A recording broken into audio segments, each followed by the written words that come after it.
working together.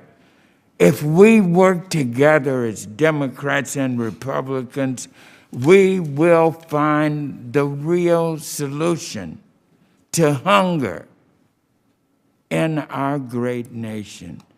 This, ladies and gentlemen, is our responsibility. This is our charge this morning, and we are going to need help, and also we're going to need the almighty hand of God to help lead us together as Democrats and Republicans to solve this hunger crisis in our nation. And now, thank you. I didn't mean to carry that so long, but this hearing is so important. And now I'd like to welcome our distinguished ranking member, my good friend, the gentleman from Pennsylvania, Mr. Thompson, for his opening remarks. Well, thank you, Chairman. Good morning, everyone. First of all, let me thank our witnesses for their time and their attention.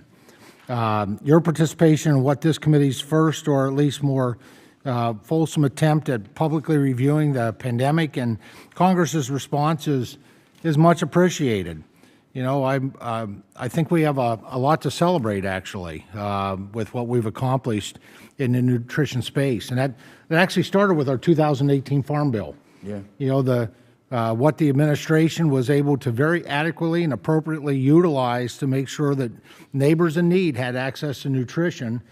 That authorization came through our hard work, specifically in that 2018 Farm Bill, the most recent edition, obviously the 18 Farm Bill. But it also, as members in 2020, I think it's the members in this committee room, the members of our committee, Republicans and Democrats, who worked in a bipartisan way on 5 CARES bills, the most last one in 2020 being signed, that we passed on December 21st, signed by President Trump on December 27th. Those really took advantage of the authorization we provided in the Farm Bill, and we were able to appropriate in order to meet the needs of our neighbors in needs. Under the conditions of this specific, I know we call it a pandemic, quite frankly, it was a plague. Yeah. That plagued our families, our business, our communities. So this pandemic has infiltrated our lives in every sense possible. Unfortunately, the brunt of it was borne on our communities, and in particular, families already living paycheck to paycheck. In too many instances, arrogant career politicians issued statewide indiscriminate edicts forcing businesses and schools to shut their doors, plummeting our communities into a deep recession. And at the end of the pandemic, as the end of the pandemic nears, I hope we can use today to discuss what worked, what needs improvement, and ways to provide these families with more holistic services, particularly as they engage in a post-pandemic economy that will look somewhat wildly different. The Supplemental Nutrition Assistance Program, or SNAP, currently provides nutrition assistance to 43 million individuals with an average individual benefit of $183. Total SNAP-related spending in FY 2020 was $78.9 billion, which includes benefits, administration, nutrition education, employment and training, and program integrity. And of that, $78.9 billion of the $78.9 billion, $74.2 billion was solely for benefits. By way of the Families First Coronavirus Response Act, the Coronavirus Aid, Relief, and Economic Security Act, and the Consolidated Appropriations Act of 2021, more than $37.8 billion has been appropriated to respond to the supplemental nutrition assistance needs of our communities.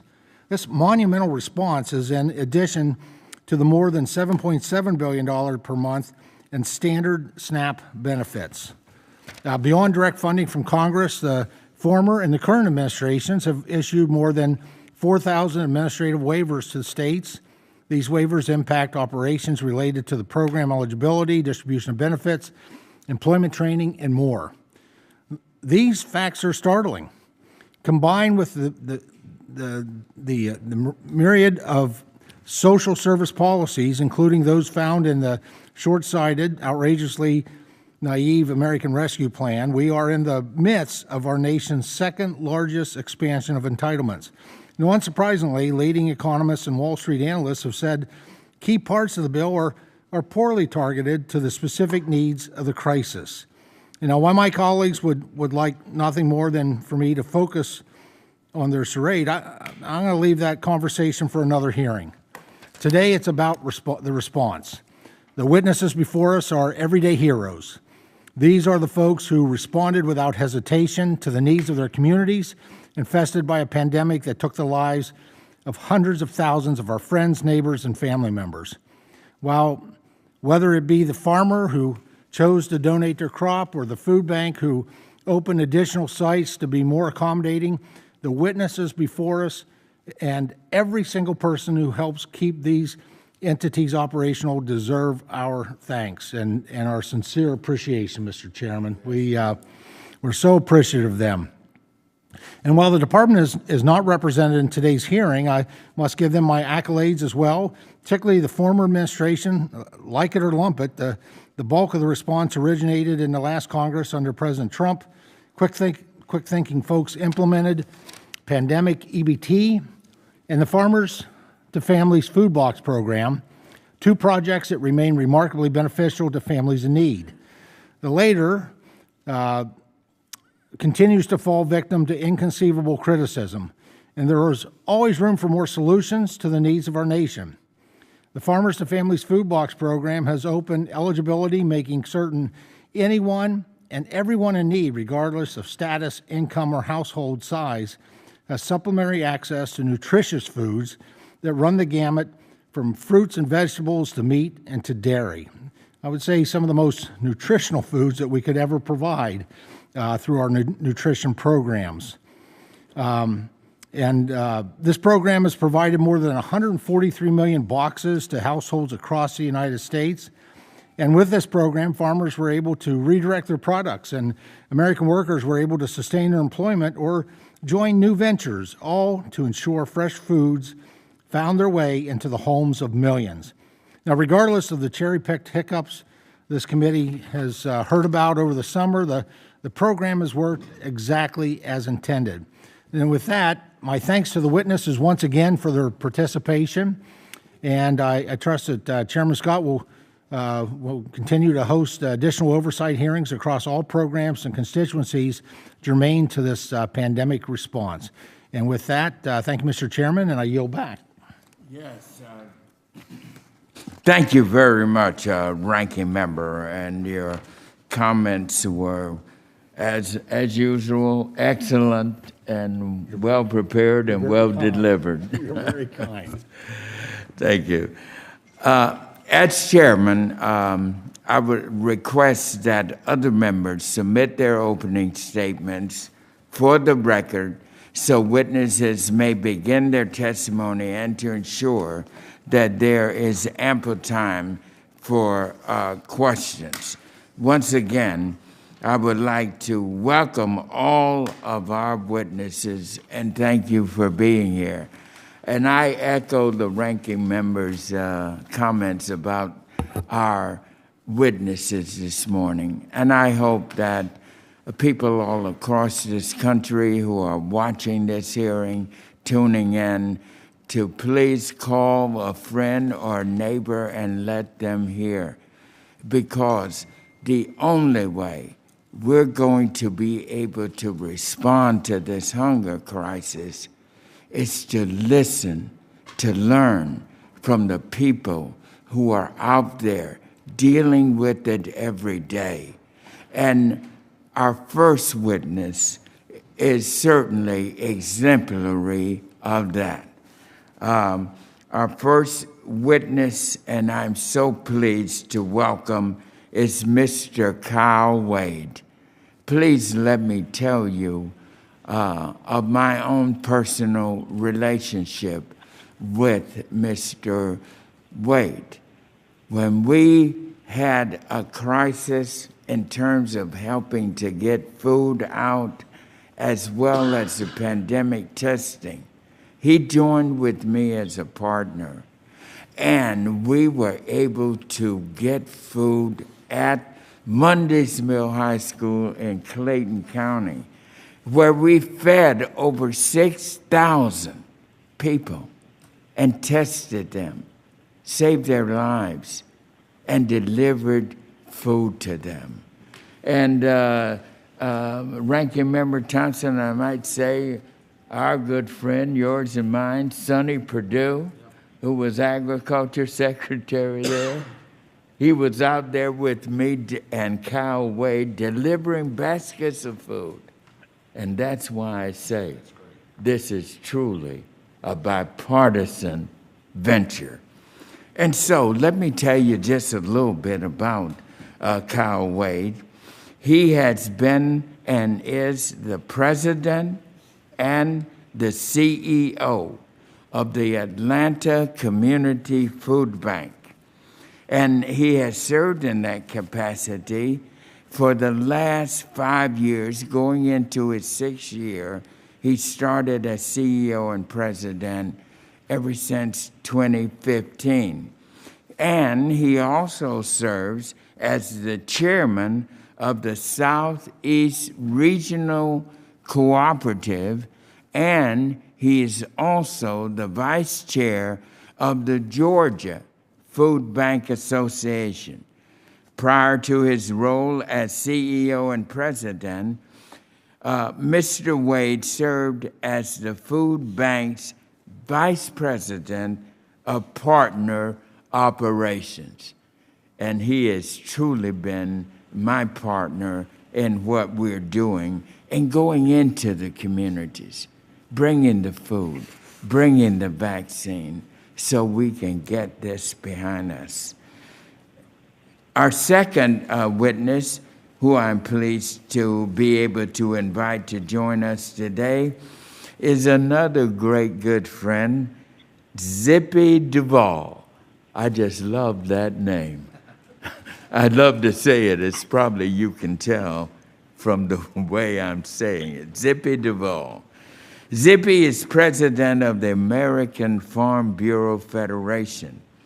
And Mr. Duvall has served as president of the Farm Bureau since 2016. And he is a third-generation farmer from Georgia. He owns a beef cow herd. He raises broiler chickens, and he grows hay. What a farmer.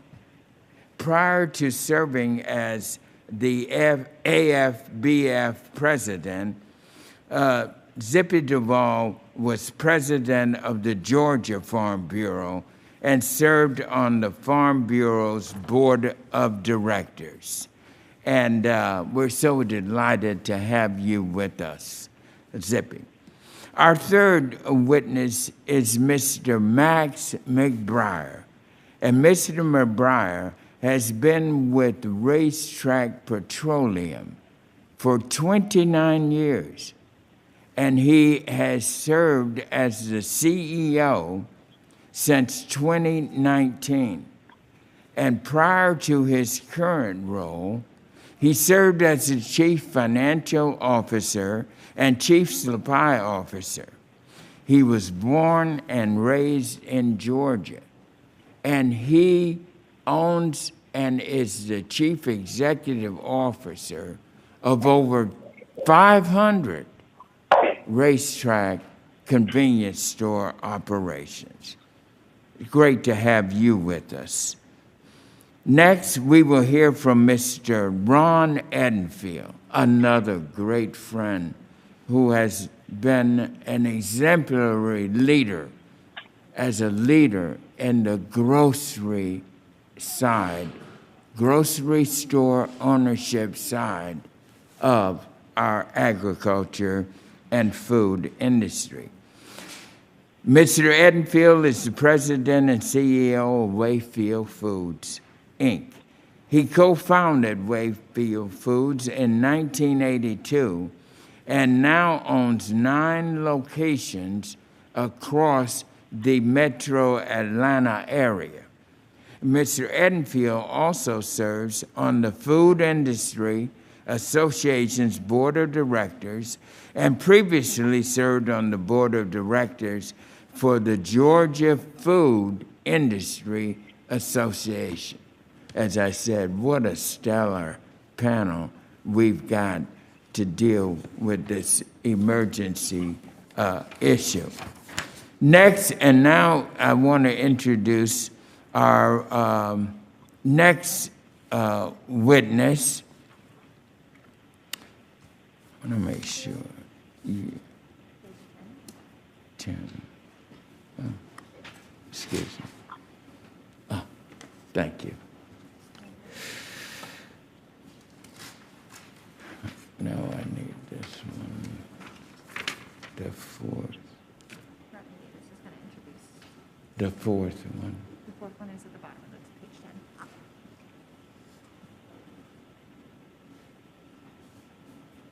Oh, Mr. Edenfield, yeah. And then this is the last Oh, okay. And who is going to do the other one? Okay, good. Thank you. And now, to introduce our fifth witness, I'm pleased to yield to our colleague, the distinguished gentleman from Illinois, Congressman Rodney Davis. Thank you, Mr. Chairman, and thank you to Ranking Member Thompson. And, you know, just like you had great pride in introducing our mutual friend, Zippy Duvall from your home state, I'm very excited to be able to introduce this guest, our next guest who's come here to talk about this important issue today. Eric Hodel is our witness here today from the Midwest Food Bank, which began in Bloomington, Illinois. The Midwest Food Bank operations are able to serve over 500 agency partners across 50 counties in central and eastern Illinois, and many people in my district. I visited the Midwest Food Bank numerous times over my career, and I'm excited to have Mr. Hodel here. I'm grateful for the opportunity to hear from him and all of our witnesses today. And Mr. Chair, I'll yield back. Well, thank you very much, Congressman. And now, without delay, we're going to get started. And our first panelist will be Mr. Cowway, CEO of the Atlanta Community Food Bank and a great leader in this area. Mr. Wade, you will be recognized for 5 minutes. Chairman Scott, Ranking Member Thompson, and distinguished members of the committee, I want to thank you for your invitation to testify today. The Atlanta Community Food Bank, which I'm privileged to serve as CEO, is one of the largest members of Feeding America, the national network of food banks. Feeding America's 200-member food banks serve kids, families, and seniors in every county in the United States, distributing 7.5 billion pounds of food through a grassroots network of community-based feeding programs. In North Georgia, my food bank serves close to 900,000 neighbors, and we distributed 105 million pounds of food in the past year across 29 urban, suburban, and rural counties.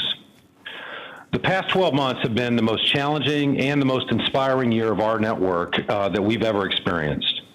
In March of 2020, food insecurity rates reached their lowest levels in 20 years. 12 months later, these numbers have grown by as much as 30%, and as many as 50 million people face food insecurity, including 17 million children. The crisis is touching people and communities of all backgrounds, with 35% of the people that we're serving today experiencing food insecurity for the first time in their lives. Communities of color and many rural communities are facing more severe increases in food insecurity. These communities were more vulnerable before the pandemic, and the crisis has intensified those vulnerabilities. Food banks across the country have responded creatively and aggressively to increased demand. In 2020, our network, as I mentioned, distributed 7.5 billion pounds of food, an increase of 43%. Half of that food came from fresh produce, milk, dairy, and animal proteins from our partners in the agricultural community. Food banks are doing this by dramatically increasing food purchasing and transportation capacity. We are providing financial support for our network of community-based feeding programs, many of whom operate out of churches and depend entirely on the commitment of volunteers. We are working with new partners, schools, business groups, local government, to distribute food in places and to communities where our existing partners could not meet the full demand. As Chairman Scott mentioned, we worked with him and other partners last year to operate large-scale drive-through sites where families could access testing and also receive food assistance. These pop-up partnerships are even more critical in rural communities where we've seen larger numbers of our existing partners forced to close. We couldn't have done this work, of course, without the support from our donors, and we are deeply grateful for the incredible support of the National Guard, which has deployed members to support food banks in many states around the country, including Georgia. Federal nutrition programs have been critical to helping food banks do our work. Food supplied by two federal programs, the Emergency Food Assistance Program, TFAP, and the Farmers to Family Food Box Program have provided food banks with substantial volumes of food. 50% of our total inventory in the Atlanta Community Food Bank since June. Sustaining our response will be impossible without ongoing support from USDA at similar levels. This is even more important for rural food banks, which face higher levels of food insecurity, fewer private sources of food, and as a result, depend on federal programs for 60 to even 80% of their total food inventory. We also believe the successful food box program can become more equitable and accountable by leveraging well-established distribution channels and high-capacity partners for moving this food. Support for food assistance through other nutrition programs has also played a critical role. SNAP is the most important of these programs, and it provides 9 times the amount of food that we provide through Feeding America food banks. We strongly support expanding access to SNAP, which will reduce the burden on food banks, reduce food insecurity, and stimulate local economies, especially in more rural areas. Looking forward, food bankers are preparing for a marathon. While we hope for a robust recovery, we expect to face historically high levels of food insecurity well beyond 2021. We're prepared to work with you to meet this challenge. We have the infrastructure, the partnerships, and the resources to do more. But to do more, we will need your help, especially in the form of additional funding for food. If the volume of federal commodities flowing to my food bank were cut in half, we would need to double our budget to replace it. And we simply don't have enough resources to make up that kind of difference over the long haul. I urge the committee, Congress, and the administration to keep your foot on the gas. Purchase more food through TFAP and other USDA programs, leverage high-capacity partners like the nation's food banks to move this food safely, efficiently, and equitably to the people and communities who need it, sustain the expansion of SNAP benefits, use waivers and other nutrition program flexibilities to make it easier for food insecure families to access food, and doing so will help our country recover faster. I want to again thank Chairman Scott for inviting me to testify. We celebrate the committee's interest in ensuring all of our neighbors have the food they need, and I look forward to working with you on that important goal and to answering your questions. Thank you. Thank you very much, Mr. Wade. And your testimony was certainly very revealing and very well received.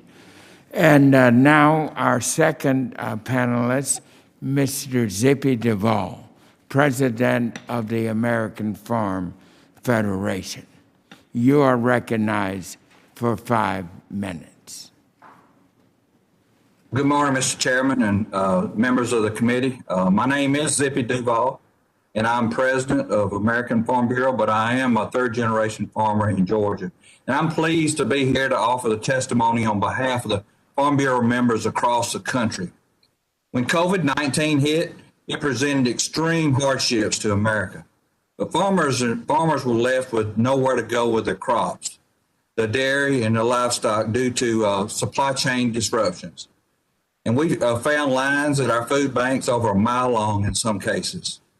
Our nation's food insecurity was becoming more apparent every day, and it was imperative that something be done. As farmers, our mission is to feed our communities and our country. We were heartbroken that the produce, milk, and meat that we worked our heart and souls out to produce wasn't reaching Americans that desperately needed it. Farmers across the country took it into their own hands to address hunger.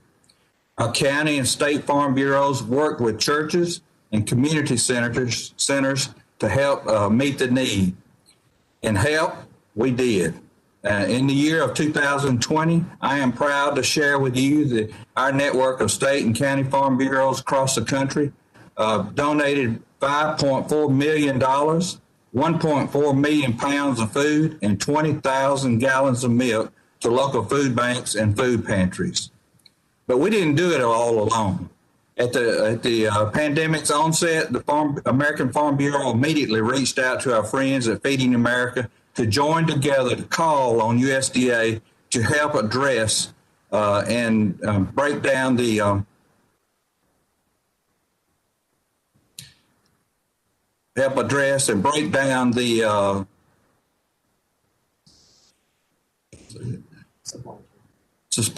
breakdown in the supply chain. Some farmers had no outlet to sell directly to consumers, and many Americans had no access to our local farmers.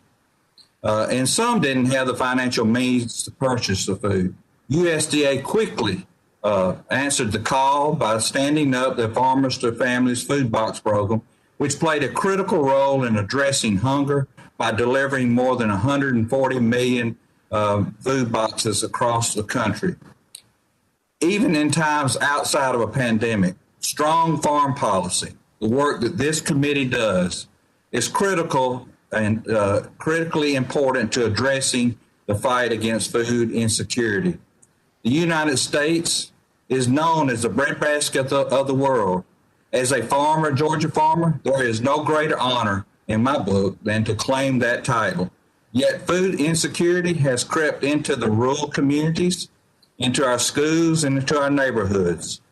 To further address this need, benefits under the USDA Supplemental Nutrition Assistance Program have increased more than $7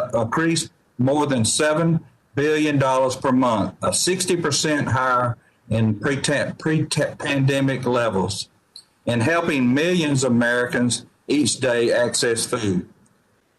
I must tip my hat to you, Congress and Congress, for making the USDA focus on this need by including the funding in the last COVID relief package. As those who produce the food, we feel a duty to make sure that everyone in America is fed. The greatest joy a farmer has is being able to share his bounty harvest with someone else. Across the country, we have found creative ways to do that. In Montana, Park County Farm Bureau member Matt Pearson started Producers Partnership in April of 2020 to donate beef to local food banks and food pantries. What started as one rancher's idea has now resulted in 17,500 pounds of beef, and they have raised $65,000 to process that beef. And in Arizona, Friends of the Farm used a statewide emergency food relief network to purchase fresh Arizona-grown produce, dairy products, and protein to distribute to Arizonians who were struggling with hunger. Nearly 25,000 pounds of produce has been purchased from small farms. Mr. Chairman, I commend you on holding this hearing on such an important topic. We look forward to the bipartisan solutions this committee will accomplish in fighting against food insecurity.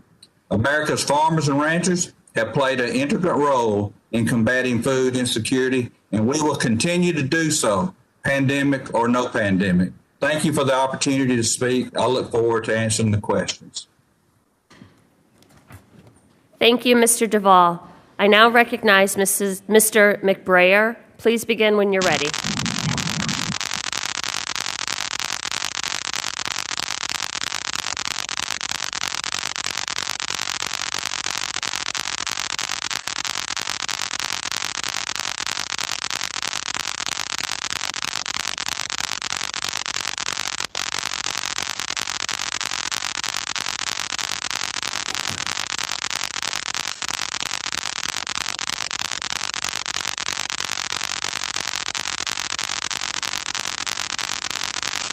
Okay, we'll go on to the next witness to give Mr. McBrayer an opportunity to figure out what's going on. So, Mr. Edenfield, please begin when you are ready.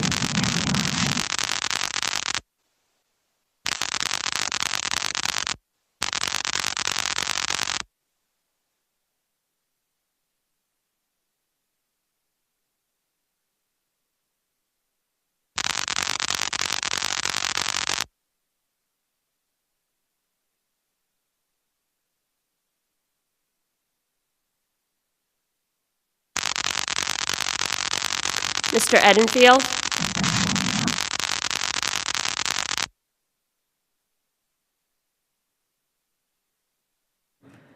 Okay, I recognize Mr. Hodel. Mr. Hodel, if you're ready to proceed, we'll hear from you.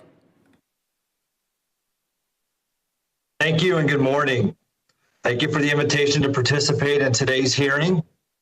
My name is Eric Hodel and I serve Midwest Food Bank as the Chief Operating Officer and Chief Financial Officer. I am honored to have a seat at the table today. Midwest Food Bank was founded by a farmer 18 years ago. I too was raised on a farm and continue to manage a 1,000-acre grain and livestock farm, in addition to my responsibilities at Midwest Food Bank. I come today understanding the impacts of agriculture policy as both a producer and a servant to the food insecure. Midwest Food Bank started in 2003 when our founder, David Keyser, and his two brothers responded to a request to help in the local newspaper. The Keyser brothers saw a community in need and quickly turned a barn on their family farm into a distribution site for 10 local food pantries. They soon realized that their need in the community was greater than they anticipated. Our values and mission remain steadfast after nearly 2 decades of growth via locations, food distributed, and quality of service to our over 2,000 agencies. In 2020, Midwest Food Bank distributed $383 million in food, including 3 million meals via disaster relief boxes. We have 10 locations across the U.S., Florida, Georgia, Pennsylvania, Connecticut, Indiana, Illinois, Texas, and Arizona, and 2 internationally, Kenya and Haiti.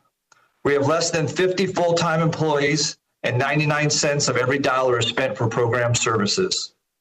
Our business model is simple. We receive donations of food, financial support, and volunteer efforts. With these 3 inputs, we deliver 4 programs. Number 1, distributing food to nonprofit agencies. Number 2, providing family food boxes as disaster relief. Number 3, producing Tender Mercies, a high nutrition rice and beans meal. And number 4, distributing Hope Packs, our weekend feeding program for school-aged children. Our faith-based mission calls us to serve each of our 2,000 nonprofit agencies with dignity and respect. We have just 2 simple requirements for our agency partners. First, that they are registered nonprofits, and second, that they distribute the Midwest food at no charge to their clients.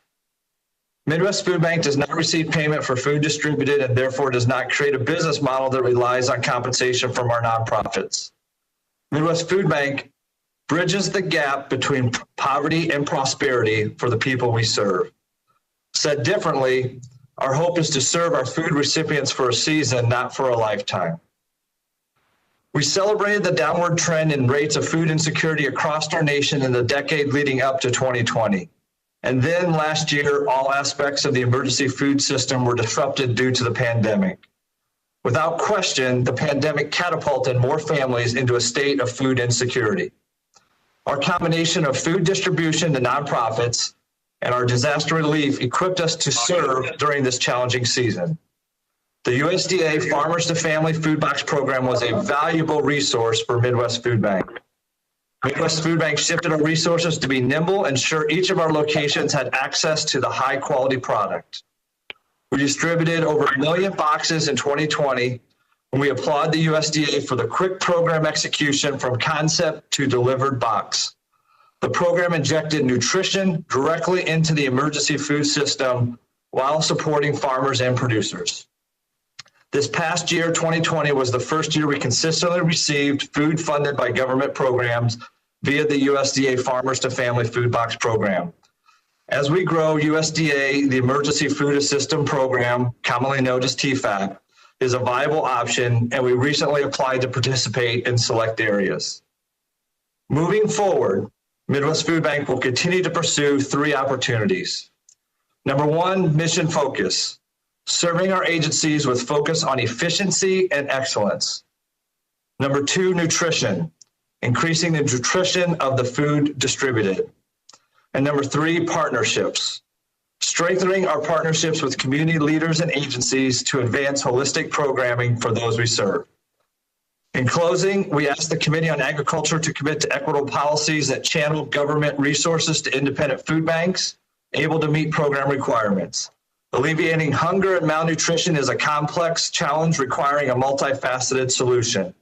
We ask that you continue to bring efficient, community-centric programs to the table for collaboration. Together, we will sustainably bridge the gap between poverty and prosperity for American families. Thank you. Thank you, Mr. Hodel. I now recognize Mr. Edenfield. Mr. Edenfield, if you're ready, please begin your testimony.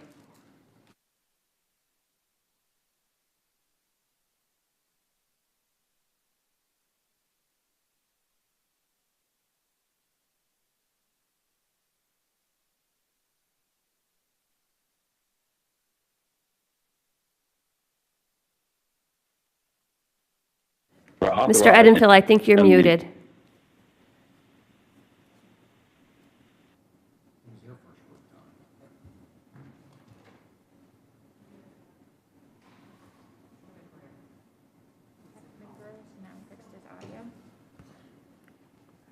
So we're going back to McBrayer.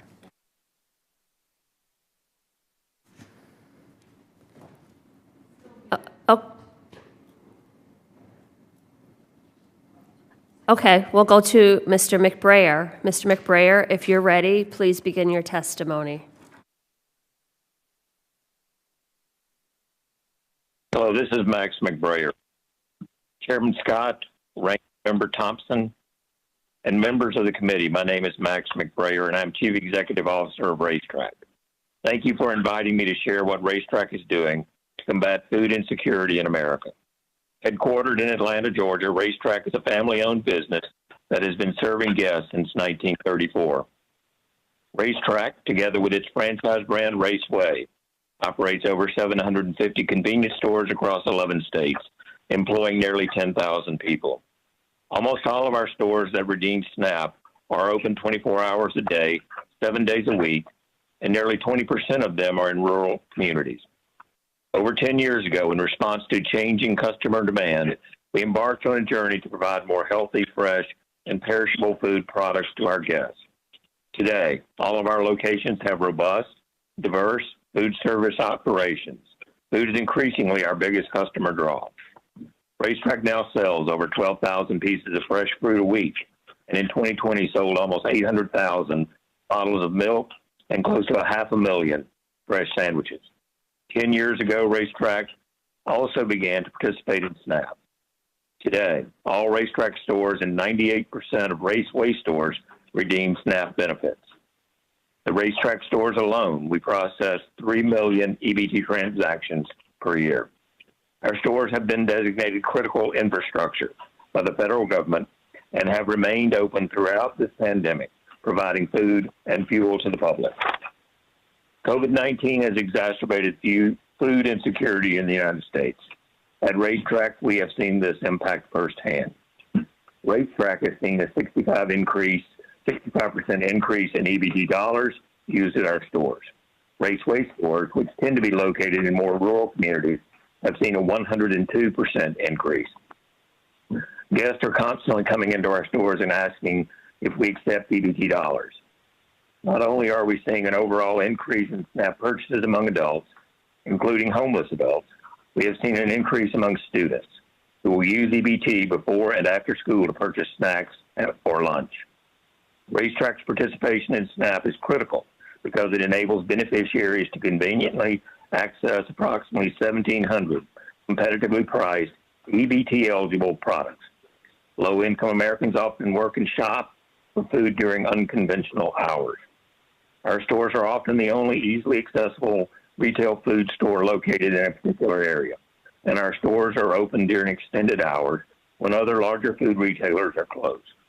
For that reason, Having Racetrack and other small format stores participate in the program benefits many SNAP recipients who save time and resources by not having to travel inconvenient distances from where they live or work to purchase milk and bread. Congress created SNAP to alleviate hunger and malnutrition.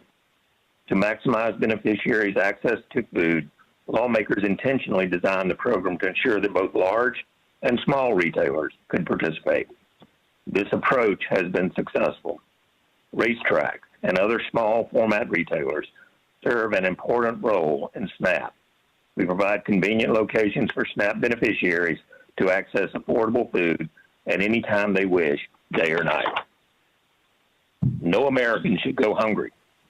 I hope we can continue to work together to fulfill the program's goal.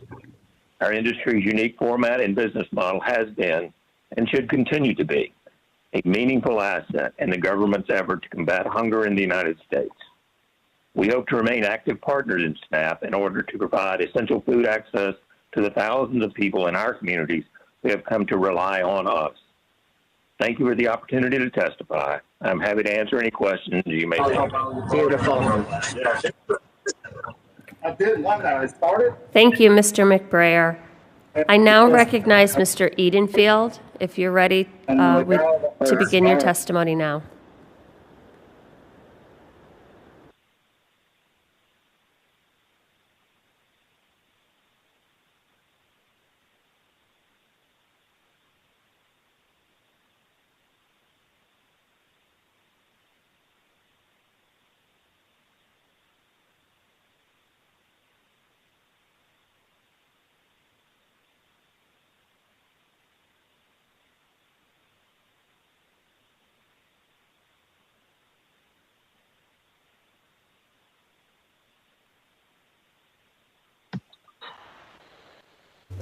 While we wait, Madam Chair, I might just note that to my colleagues, they have 5 more minutes to vote if they haven't done so yet.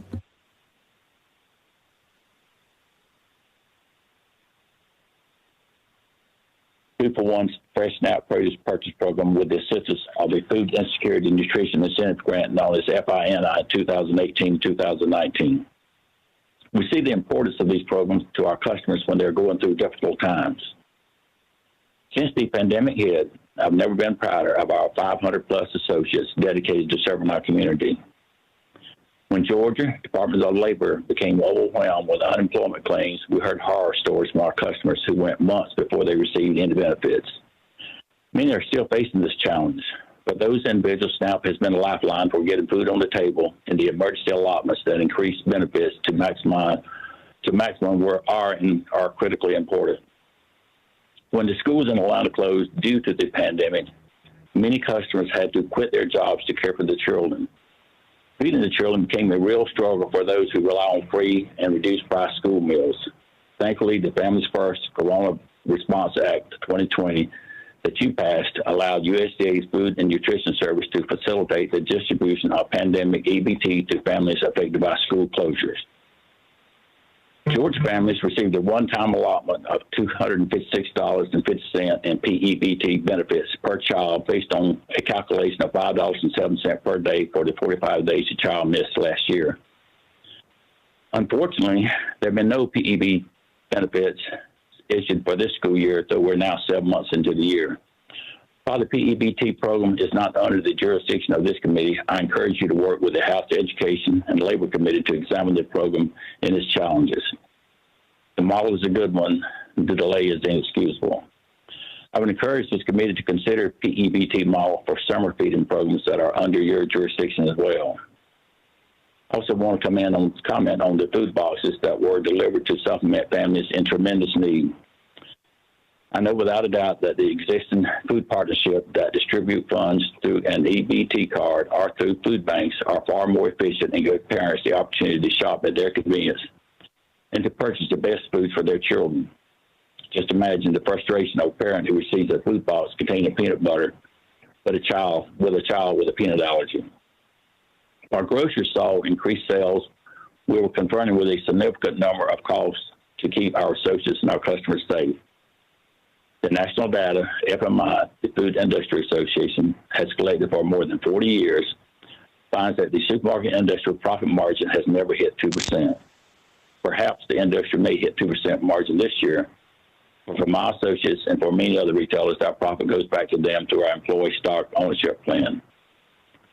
In spite of these increased costs, I'm proud to say that the food retail industry continues to be the largest private sector donor to Feeding America. According to their 2020 annual report, food retailers donated more than 1.5 billion meals to Feeding America network last year. Although your committee does not have jurisdiction over the WIC program, I did want to share my frustration that Georgia has still not transitioned to e-WIC. Although every state was mandated to transition to e-WIC by October 2020, Georgia received a waiver to extend their timeline. We're now hearing it could be another year before Georgia's ready to launch e-WIC. When we talk about food insecurity, we recognize that SNAP is an important stabilizer for low-income families, and it's also a powerful economic stimulator for the local economies. In conclusion, addressing an issue as complex as food insecurity requires all of us to work together. Phil Foods will continue to work with our partners to increase access to quality food in our communities and are pleased to see the result of this work in healthier customers. I may be biased, but I think the House Agriculture Committee has the right person leading this important work at this critical time. I'd be pleased to answer any questions you have. Thank you.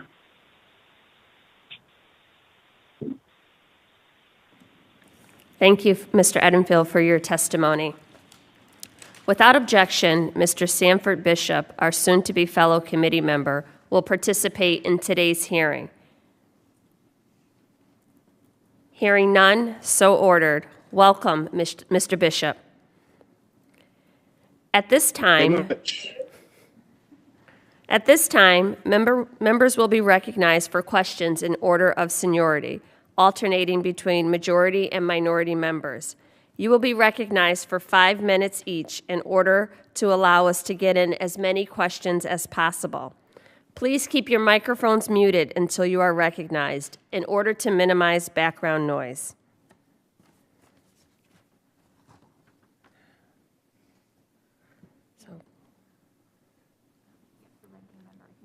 No. I now recognize the ranking member, the gentleman from Pennsylvania, Mr. Thompson. Madam Chair, if it's okay with you, just out of respect for colleagues that are going to be eventually traveling here, I'll defer to the end. It's okay with me. Okay. I now recognize Mr. Costa, and immediately after Mr. Costa, I'll recognize Mr. Scott from Georgia. Thank you, Madam Chairperson, and I want to thank the chair as well for holding this important hearing on food insecurity in America. Certainly, it's been a challenge in this country for years, but in the last 12 months during this pandemic, when our complex, complicated food supply chain has been turned upside down, this deep recession created by the pandemic, with the closure of restaurants and schools, we have found that hunger in America has only increased, sadly. And we find people going to food banks that have never been to a food bank in their lives. I represent a congressional district that has a significant poverty. Almost 24% of my constituents are enrolled in SNAP, the second highest in California in congressional districts. Yet it's one of the most productive agricultural regions in the entire country. Such a contrast, sadly. So we need to do a better job of connecting the resources. This hearing is an important attempt to do that, and I want to commend folks.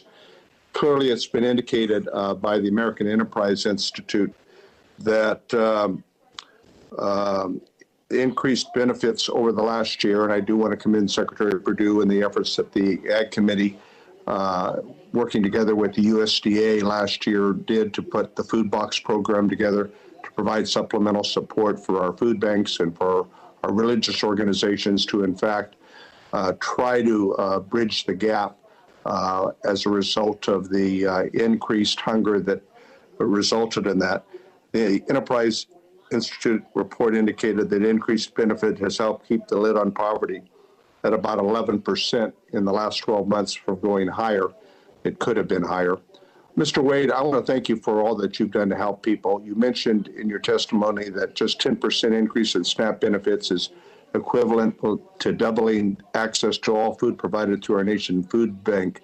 Could you speak a little more about the importance of the 15% increase that SNAP has had during the pandemic and the importance of SNAP benefits going forward as we provided in this most recent COVID package?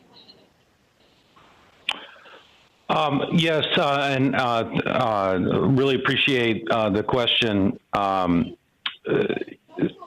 SNAP as a program is really the nation's first line of defense against hunger.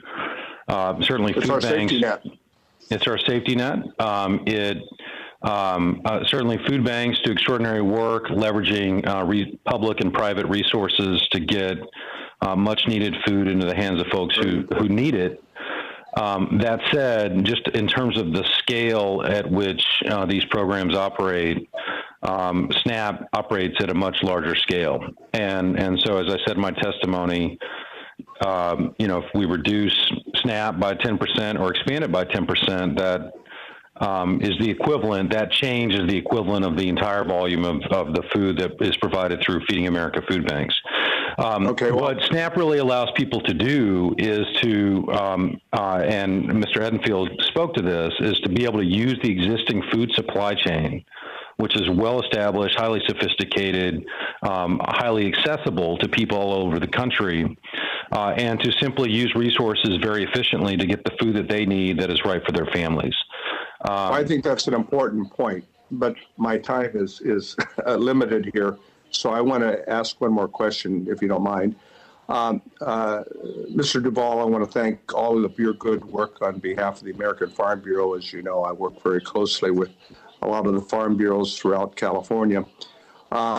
Your testimony about the importance that farmers take and the pride that they do in feeding communities, feeding America, I would say farmers and farm workers.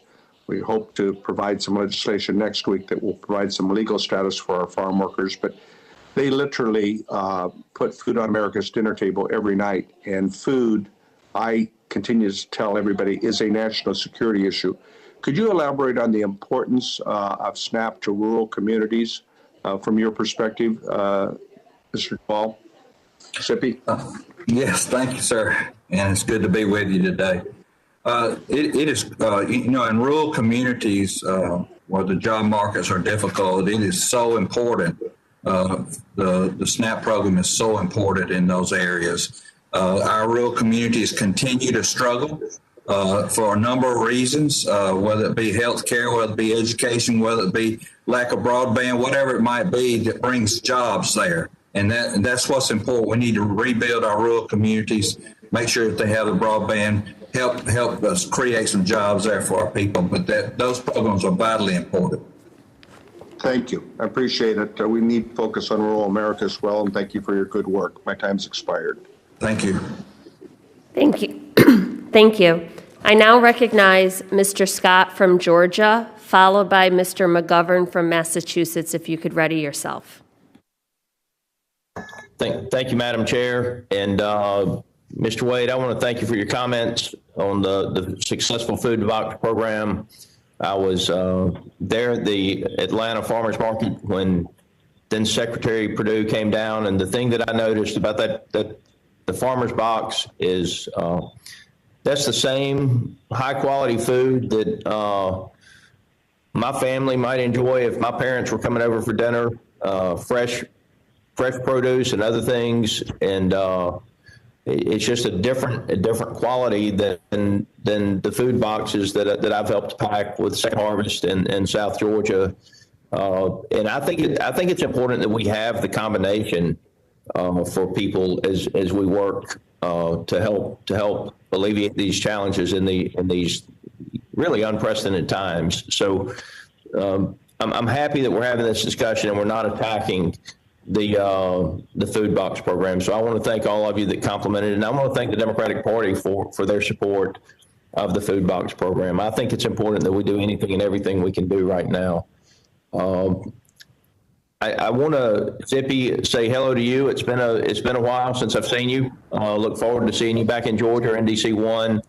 And as we talk about policies that impact the price of food, it obviously places a greater burden on our low-income citizens in the United States. And part of it gets back to U.S. agriculture policy. And starving farmers doesn't help feed hungry people. And one of my concerns is how long it takes us to get disaster relief to our producers when something happens. It's my understanding that disasters of the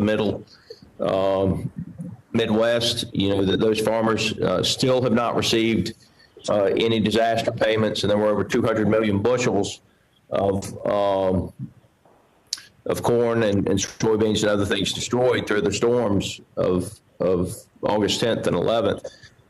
Zippy, could you talk about the importance of the resilience of our ag producers with regard to the food supply in the United States? Sure, Congressman. I appreciate the opportunity. Look forward to seeing you real soon in person too. Farm programs are so important to our rural communities.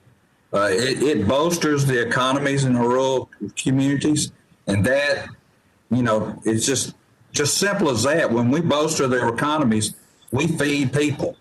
And you're exactly right. Starving farmers can't feed starving people. So to make sure that our country's food insecurity becomes better, that we make sure that all our Americans are fed, we have to have strong farm programs as we move forward. It is important that our farmers are surviving and been able to get through the natural disasters and the fluctuation in the prices that we see. Zippy, there's been a lot of talk about the challenges of minority farmers. I see it as challenges for small farmers. I mean, the margins are so thin in agriculture right now, and they have been for many, many years. If things like Waters of the U.S. and restrictions on pesticides and other things that we use in the inputs of our food supply chain are restricted, and the cost of producing a crop goes up, what would the impact be on the food supply chain if the cost of inputs on the agriculture producers go up? Because we all know that the food that we buy off the shelves at the grocery store, it starts with the inputs on the farm, and the next step is the harvest, and then it actually makes it through processing into the grocery store.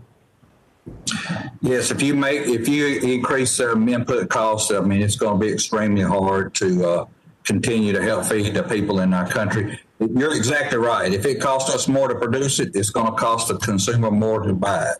And it is important that we streamline regulatory oversight of all the tools that are coming down the pipe for our farmers to use. They need to be efficient. And you talked about small farmers. We got enough barriers in the way. We don't need to create more barriers with overregulation. Mr. Duvall, thank you for your testimony. I'm extremely concerned about all of our small farmers out there, the lack of the margins. The fact of the matter is when you spend $100 at the grocery store, maybe $1 of that ends up being positive revenue to the farmer out there. And so again, thank you for your testimony. Appreciate the work of the committee.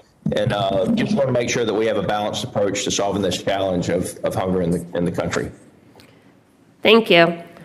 I now recognize Mr. McGovern from Massachusetts, followed by Mr. Crawford from Arkansas.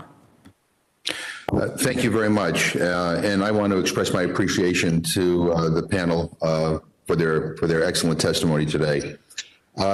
And I want to thank Mr. Wade in particular for reminding us that while the crisis that we're dealing with right now is new, this issue of hunger for many in our country existed long before the crisis.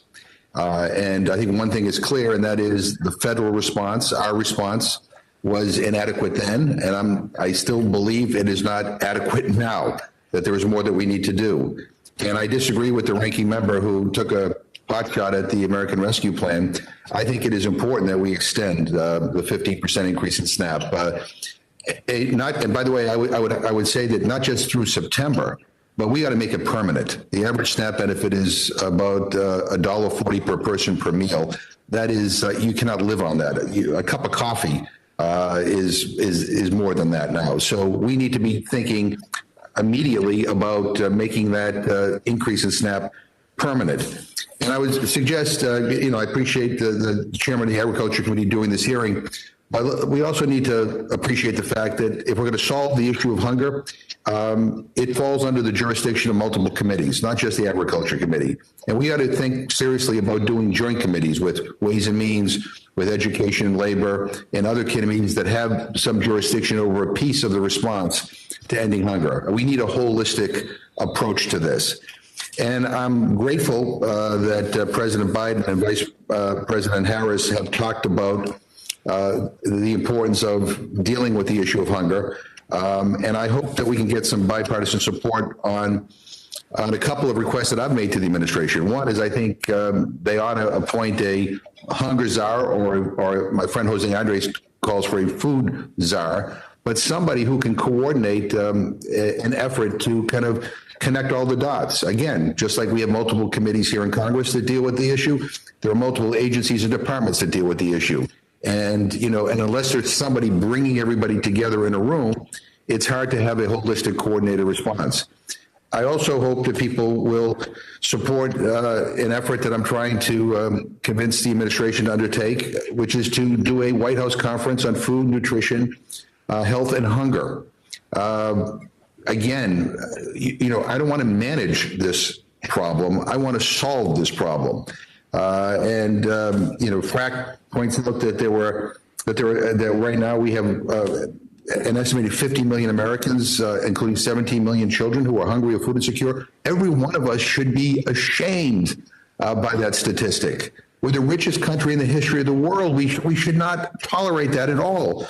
And I think, I would like to call on the president to make this one of this administration's priorities. Do a conference on this issue. Bring together struggling families. Bring together the food banks, our mayors, the advocates who are on the front lines doing such incredible work. Those of you who are on this panel could play a role. Bring our medical experts, our schools, our business community, our farmers. Bring everybody who has a role in this together, and let us piece together a holistic response to this with goals and benchmarks to see whether we are reaching those goals and those benchmarks. Hunger is a political condition. I mean, we have the resources. We don't have the political will. And I'll just, finally say that, everybody in Washington, you're never going to find anybody who's going to say they're pro-hunger. I mean, notwithstanding some of the votes that some people take. But the bottom line is, we have to do more than talk the talk. We got to walk the walk. And I think we need a dramatically different approach. We need to think out of the box. We need to bring other people to the table. And we need to, again, develop a plan to solve this. And let us, again, in the immediate term, let's make these improvements in SNAP, this 15% increase, let's make that permanent. We all should agree on that. The benefit is inadequate. But beyond that, we need to develop a holistic plan. And included in that has to be the understanding that if you want to end hunger, we also have to deal with the issue of wages. The majority of people who are on SNAP right now who can work actually do work. They earn so little, they still qualify for the benefit. So we need to do much more. So I thank the panel. I thank the chair for the hearing, and I yield back. Thank you, Mr. McGovern. I now recognize Mr. Crawford from Arkansas, followed by Ms. McAdams from North Carolina. International investors to come to Guatemala. Thank you. Let me get to Mr. Edenfield. You referenced food boxes in your testimony and how current infrastructure is far more efficient. I kind of struggle with that as such a broad sentiment, especially for those in rural communities like my district who have really benefited from the program, including distributions at food pantries. especially in the early phases of the pandemic when produce was being plowed over, milk dumped, and grocery shelves emptied. The Farm Families Food Box Program seemed like a reasonable and efficient accommodation. Now, what I'm going to do is I'm going to break the rhythm of this for a second. Do you disagree with that? Over time, and I really want to give an opportunity to the Congressman. He said anything with Salas to jump in. He's got a. Can I ask everyone who's not speaking to mute? Oh, all right. The food box is a short-term solution, and it has been beneficial. There's no doubt about that. But we talk about long-term solutions. A lot of things, and especially when we're talking about the rural areas, and you mentioned rural areas.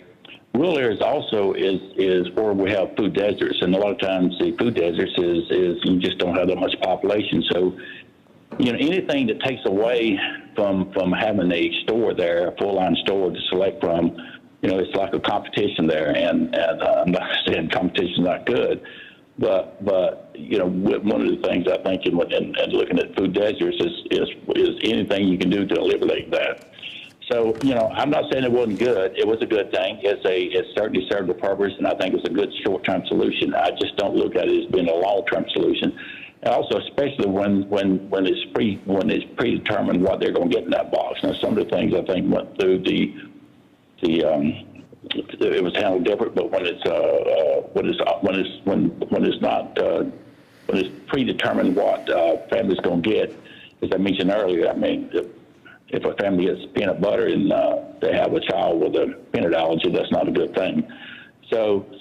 And as far as farmers, I grew up in farming community, so I'll always have a heart for farmers. As a matter of fact, it's some of the hardest, most fulfilling work there is, and I still, when I go back home now in South Georgia, I look at the farm community and how different it was when I grew up. It's been a lot of changes there, and there been a lot of changes when the food deserts. When I was growing up, they had different things like garment factories and everything to help support that economy that they don't have anymore. So basically, it's farming. And so it's going to create more of a challenge to have quality grocery stores in these areas, especially if food distribution is handling it that way. Did that make sense? Thank you. Appreciate it. I want to ask Mr. Duvall if you have any thoughts on how we can expand distribution points moving forward, particularly as we look at options to continue a more direct farm-to-family link without putting government bureaucracy in the middle of that. Sure, Congressman. I appreciate the question. And of course, I think without putting bureaucracy in the middle of it, is we've got to go to our NGOs and our local communities. Farm Bureau is one of those. We know the people in our community. We go to church with people that know people in that community that need help. And the people on the ground, just like tending to our farmland, we know our land better than anything. Those NGOs in those communities know the landscape of their communities, and they know where they can help. What we got to be careful of, though, it is not easy for someone to admit they need help. So also we got to be working with the regional NGOs to be able to offset some of that pressure on people to be able to come forward and be able to receive the help that's available to them there. But our farmers and ranchers and our farm bureaus are there willing to help anytime that they can in any way they can. Thank you. Mr. Chairman, I yield back. Thank you. I now recognize Ms. Adams from North Carolina, followed by Mr. Desjardins from Tennessee. Thank you, Madam Chair, and thank you to the ranking member as well for hosting the hearing today.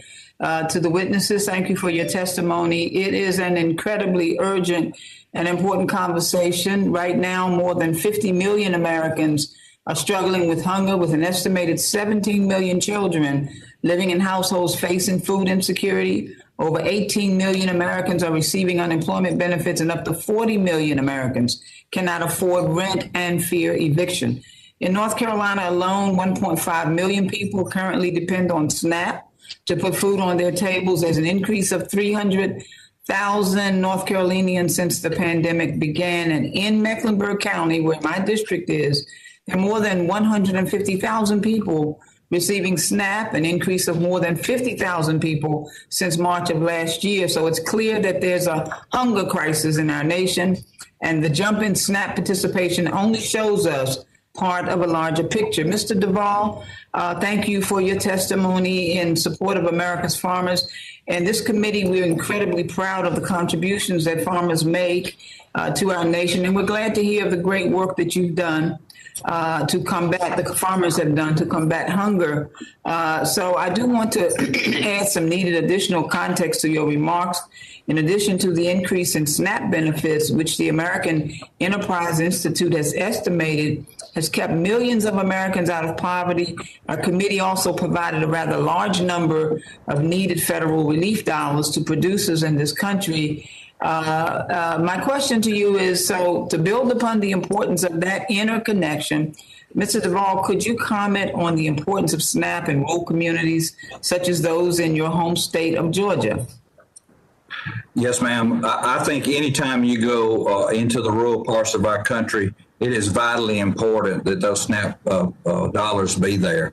On a previous question, I talked a little bit about rebuilding our infrastructure that would bring jobs back out to our rural communities, and that is hopefully going to come through this Biden administration and through y'all in Congress. So, but it is vital. We have seen a increase in cost of food to families that are going to the grocery store to buy it of about 6%, where normally on a year-to-year basis it's about 2%.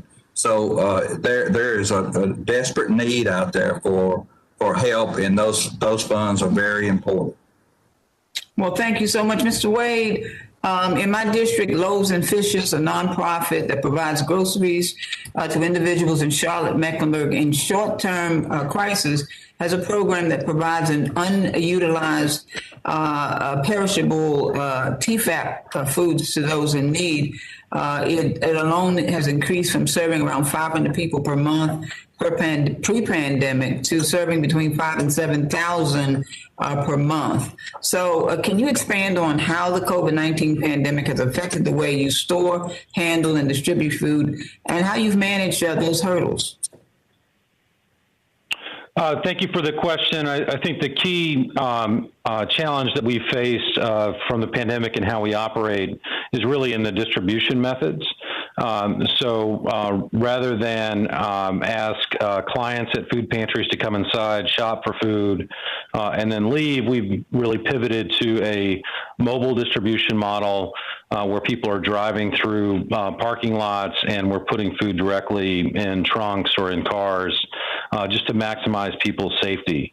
I think there's been a huge influx of perishable product through the food box program and through other sources of food that we've relied upon significant investments in our infrastructure in freezer cooler capacity to help handle that food. And then, of course, we have had to buy a lot of food. My food bank alone is purchasing $1 million or more per month in food purchases, about 5 times what we were doing prior to the pandemic, and we think that's going to continue kind of indefinitely. So those are some of the ways we've had to adapt, and we expect to have to operate in this way for a number of months to come. Well, thank you for all that you do. I had a Kellogg fellow who was in my group, Bill Bowling, who worked with the Atlanta Food Bank. Is he still with you? So Bill was my predecessor, and right now he's failing at retirement. Okay. When I saw the Atlanta Food Bank, I looked and I said, "You don't look like Bill." But thank you for all your work. I yield back, Madam Chair. Thank you, Ms. Adams. And now I recognize Mr. Desjardins for 5 minutes. I thank the chair and thank our witnesses for being here today for this important hearing. Mr. Duvall, as you know, the average U.S. family spends just shy of 10% of their disposable income on food, while other countries experience much higher food costs and spend higher percentage of their disposable income on food. Many of these countries employ market-distorting farm policies or no farm policy at all, leading to much volatility and availability of and price of their food. What role does farm policy have in stabilizing the availability and price of food in the United States? It plays a huge role because these farm programs, they bolster the economies in our communities. And as you bolster the economies, we also producing the food and generating the money in our communities to be able to feed our hungry people there. We're the bread basket of the world. We're known that, and we're proud of that. And we should never have hungry people in our communities and across this country. So we look forward to working with y'all to find other solutions to be able to solve this problem. Okay. We touched upon this the last time you were here, which wasn't long ago, so it's great to have you back. But, here in the committee, we strive to be very conscious of how policies may impact the price of food and in turn place an even greater burden on those struggling to feed their families. I'm greatly concerned when I hear priorities of folks across the aisle, particularly as it relates to imposing burdensome regulations on farmers, whether it be for climate change, WOTUS, or even restrictions on crop protectants and provide cost-effective ways to manage the risk of weeds and pests. You share these concerns, and what is the impact on the overall food supply chain if we arbitrarily increase the cost of production on our farmers and ranchers, and who winds up paying for these mandates? Well, of course, first of all, we need to be as efficient as we can and do that. We need to streamline the approval of the new tools that are coming down the pipe for our farmers to be more efficient. And then, of course, if you raise the cost to produce that food, someone's got to pay for it, and it's going to be paid for by the consumer at the end of the chain. So farm programs play a role in making sure that we keep the fluctuation of prices from going up and down, and our risk management tools are vitally important to making sure that we can protect our farms and be there year after year after year. So all of this put together helps our country be food secure. And now we got to figure out how best to deliver it to the people that need it, and especially during this pandemic when so many people lost their jobs. Yeah, absolutely, and I appreciate your comments. And I also want to thank the chair again for his comment at the last hearing about making sure that Farm Bureau stakeholders, producers would have a seat at the table when we talk about imposing regulations. And so I appreciate his commitment to that as well. And with that, I yield back. Thank you very much. And now the lady from Maine, Miss Pingree, you're recognized for 5 minutes. Is she here? Thank you, Mr. Chair. Sorry, I'd moved an inch away from my camera. I apologize. So thank you. I wasn't expecting to come up. I want to just thank the witnesses. I really appreciate your testimony, and I appreciate the chair for getting such a diverse group to testify in front of us. So Mr. Edenfield, thank you for your testimony and for your support for your customers and making sure that people had access to healthy food. I really appreciated what you talked about. You mentioned that your store was part of the incentive program to help SNAP participants to buy more fruits and vegetables a few years ago. And I know in my home state of Maine, the Harvest Bucks and Farm Fresh Rewards program have become only more important during the pandemic to help people to access fresh and healthy foods. Can you talk about what it would have meant for your business and your customers if those fruit and vegetable incentives for SNAP had been available during the pandemic? Thanks for the question. No, I think the pandemic would have been a absolutely ideal time to have that because the response was great. We actually, when we participated in that program, we tried to have extra specials going on that not only did they get double, sometimes they almost got triple what they would have normally got in fresh produce.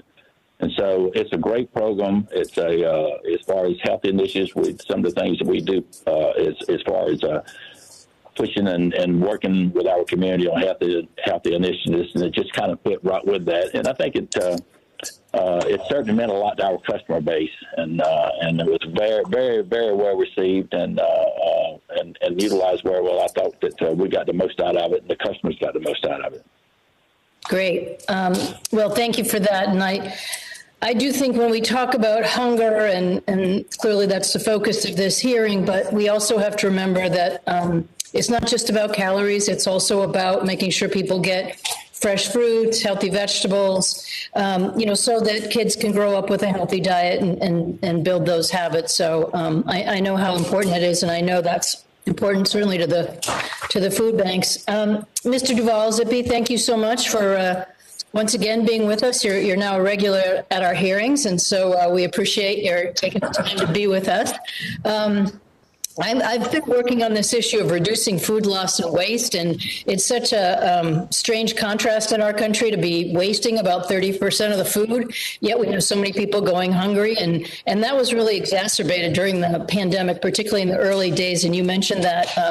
It was just heartbreaking to watch farmers having to slaughter animals that couldn't get to the slaughterhouse or plow under fields of vegetables, and I appreciate the work that you talked about making sure that farmers could get that food, but sometimes I hear that there are obstacles for farmers who want to donate food or just even make the connections to make sure that food can get to the places it needs to be. Can you talk about that? Have you seen farmers experience an issue around donating or just the obstacles of getting the food where it needs to go?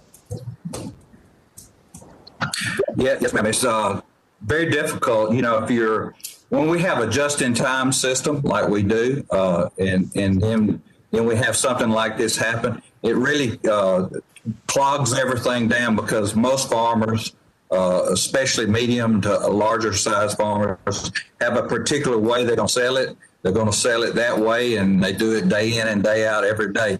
Now, the smaller farmers, we saw an increase in their the capability to sell directly to people, but that's through farmers markets, local farmer markets, and anywhere we can do to assist them to make it easier for them and have access to area where they can use the SNAP program benefits to be able to purchase those. That is good for those smaller type farmers. But yes, sometimes it is very difficult for them to be able to make that transition from that just in time to trying to go somewhere different when the interruption comes in the chain.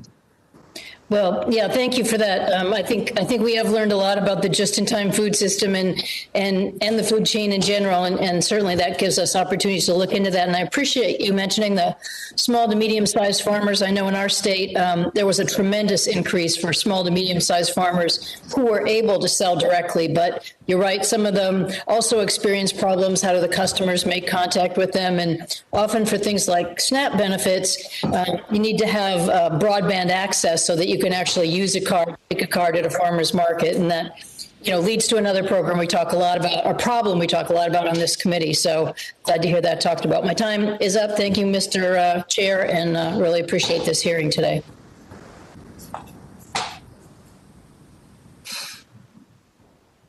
Thank you very much.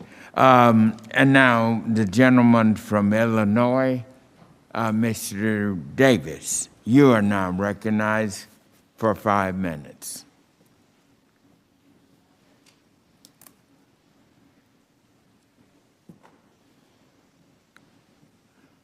Is he here? Looks like he's not. Okay. It's Mr. Davis.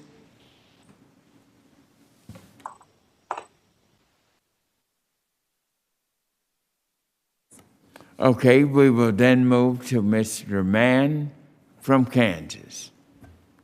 Thank you, Mr. Chairman, and thank you for having this important hearing. Mr. Chairman, I request unanimous consent to submit a letter in support of the Farmers to Families Food Box program from the Topeka Rescue Mission Ministries. My question is for Mr. Hodel. The Midwest Food Bank is active in combating food insecurities across the U.S. and around the world and works with more than 2,000 agencies to distribute food. Within the U.S., the Midwest Food Bank's reach spans both urban and rural communities. Definitely understand and appreciate that. and including those that look like rural areas that I represent throughout the big 1st District of Kansas. Could you tell me a little bit, if you would, about your work in rural communities and how your organization has adapted and is adapting to meet the needs of our rural citizens? Yes, thank you, Mr. Mann. I appreciate the question. The way our distribution model is set up, we're very focused on reaching the rural communities, and a lot of that is done through remote or satellite distributions. And so we'll take semis out of our main warehouses, and we will work with other organizations, other businesses, and bring that semi load of food, of both frozen, cooled, as well as shelf-stable food. And we take that out into the rural communities and set up a remote distribution so that it's closer and easier access for our agencies and our pantries to come pick up the food. And so we're very proud of our effort to be able to serve the rural community. And it's tied all the way back into our organizational roots and the focus on the farmers and reaching back into those communities. Great. I understand, you and I both grew up, I think, on a farm and in the production side of agriculture and that side of the food supply. How has that influenced your work on food insecurity issues, coming from the production side of the industry and now with what you're doing today? Yeah, I think at a macro level, you're born and you're taught from your parents and your grandparents that your job as a farmer is to feed America. And so in the nonprofit sector of a food bank, you carry that heart of that mission with you. And your job is still to feed America. And this is now, unfortunately, families that are falling on troubled times or somebody that has lost a job or whatever the situation might be. It's still kind of that same macro mission that was seeded in you at a young age. So for me, it's an easy transition to go from both the producer as well as an organizational leader to make sure that mission is fulfilled. And then you are helping somebody get fed just equitably and without discrimination. Yeah, well, I appreciate what you all do. I represent the Big First of Kansas. A lot of, farmers, ranchers, livestock producers who are trying to feed the world, care a lot about hungry people throughout the country in their communities, and really appreciate you all being on this panel and serving with us today.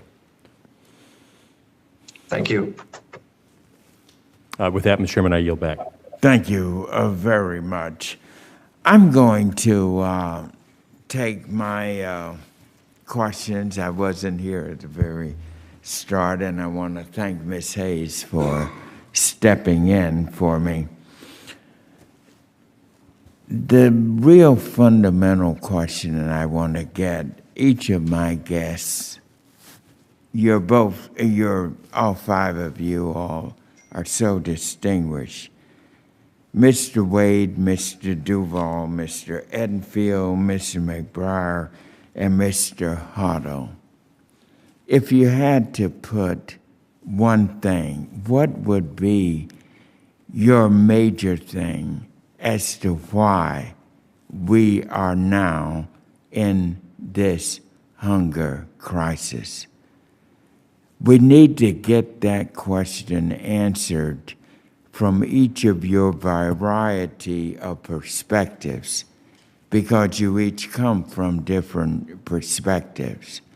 But if we are going to get the right answer, we've got to make sure we ask the right question.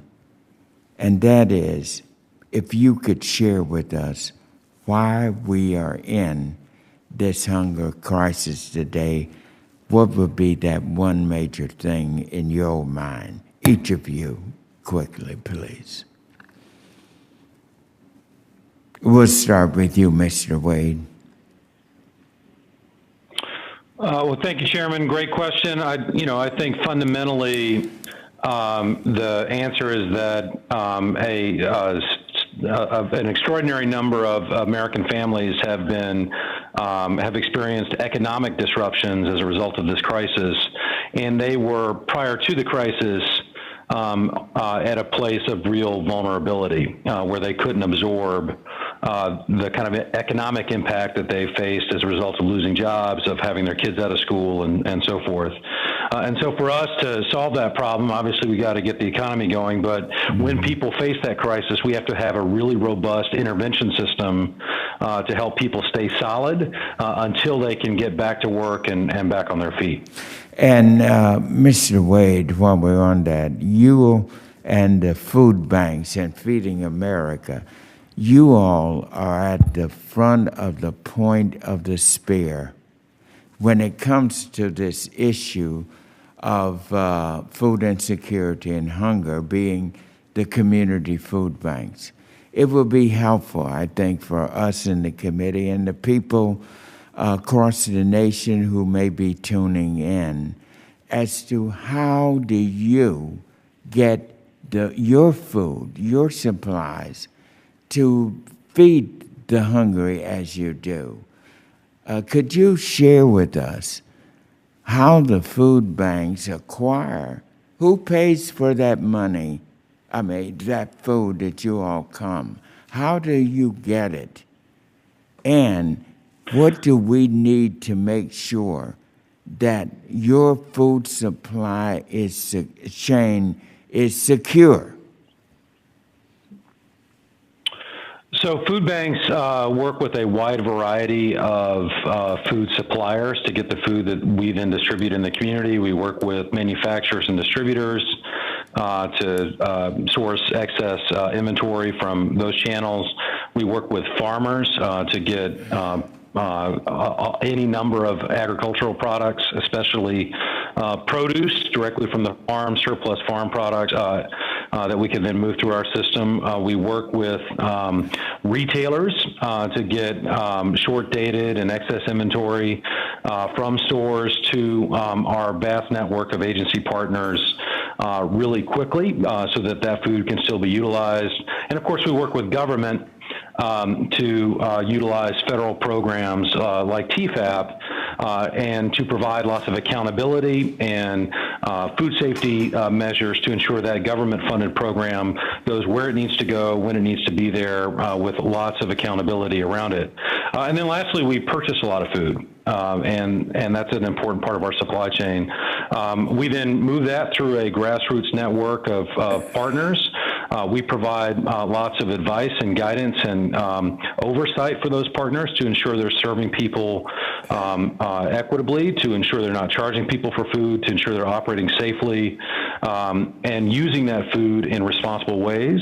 And that ensures then that we're feeding literally tens of millions of people every year. And let me just ask you this because you're key, and we need to know this. And so, who pays for this? Where do you get your money from? And what is it that is your greatest need and threat to not being able to adequately respond? Because I tell you, in my working with you, I was just fascinated. But people say they go in and get their food from the community food bank. You're there, you've got plenty. But the question has to be, what is it do we need to do for the food banks here in Congress to make sure that your supply of being able to acquire this food is safe? Because you mentioned people contribute, you get this, but as the economy goes up and goes sideways, where are we in terms of making sure that our community food banks are secure?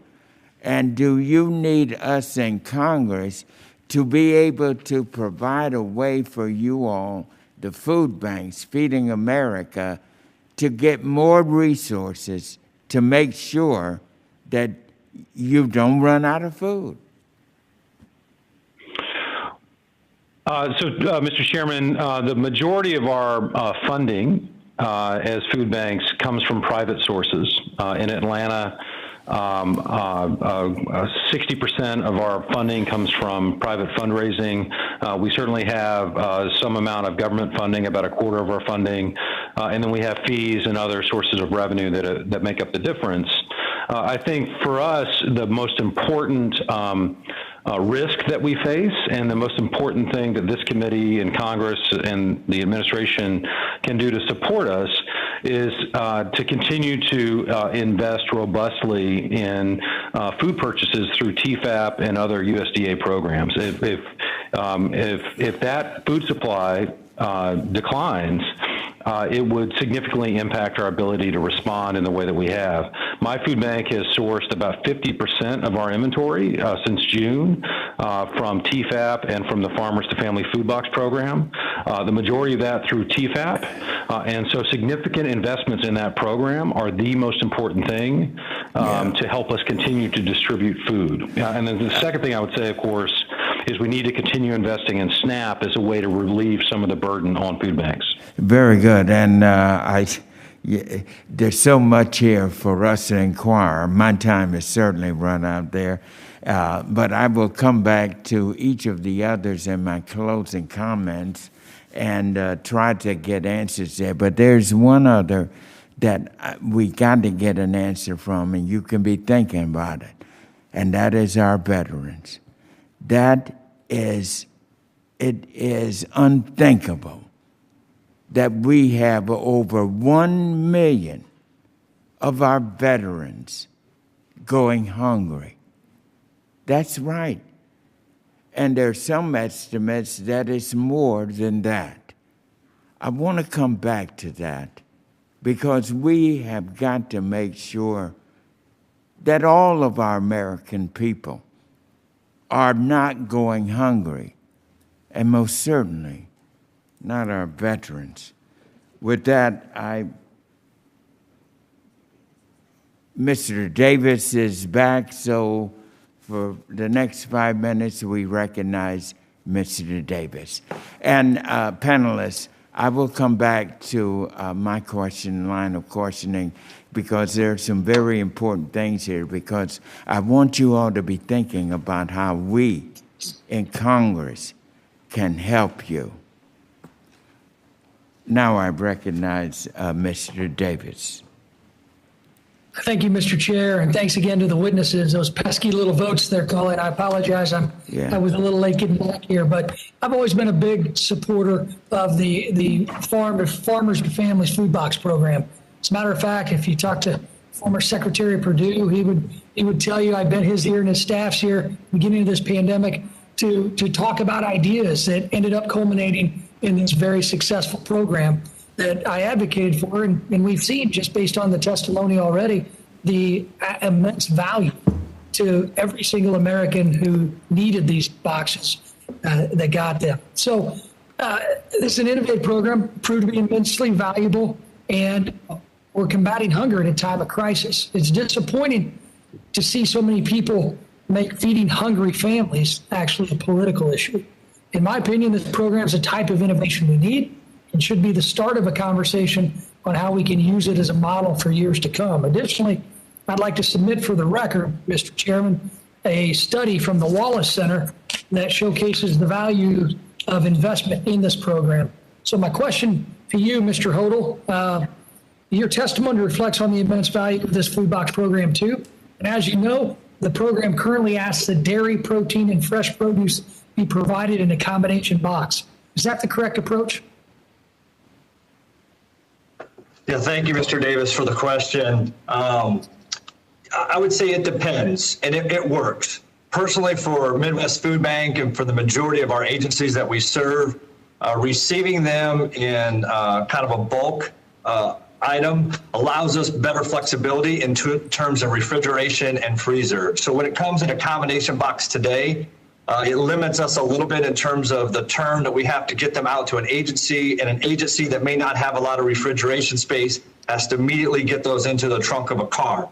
That works really well. We had a partnership with Jackie Joyner Kersey Foundation where we distributed 500 boxes in East St. Louis, and it went from the truck to the trunk of the car, and those boxes worked really well. But in general, we would probably prefer them to be in bulk, so so that we could put the meat into the freezer and we could freeze it, and we could put the milk and the produce into the cooler and we could hold it. And it gives us just a little bit more flexibility in terms of the supply chain to be able to get those to our agencies, and the agencies also would have that same flexibility. Excellent. I know you've alluded to this before, Mr. Hodel, and so have the other witnesses. I think there's unanimous support for the program. We just want to make it better.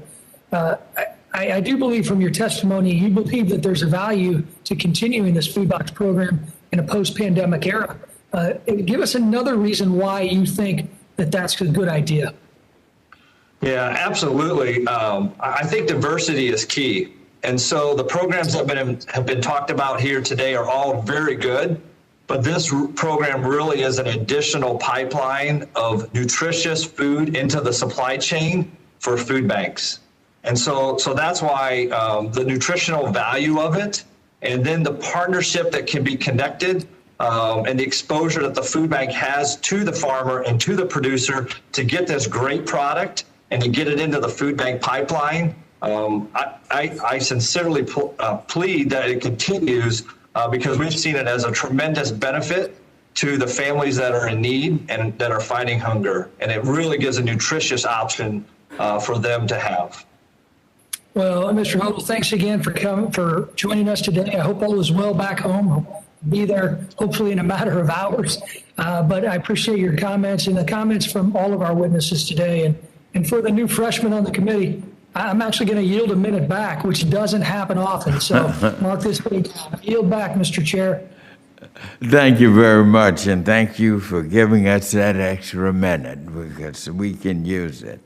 And now I will recognize the lady from Virginia, Ms. Spanberger. You're recognized for 5 minutes. Thank you very much, Mr. Chairman, and thank you to our witnesses who are here today. I'm so grateful that this committee is holding a hearing on this incredibly important topic.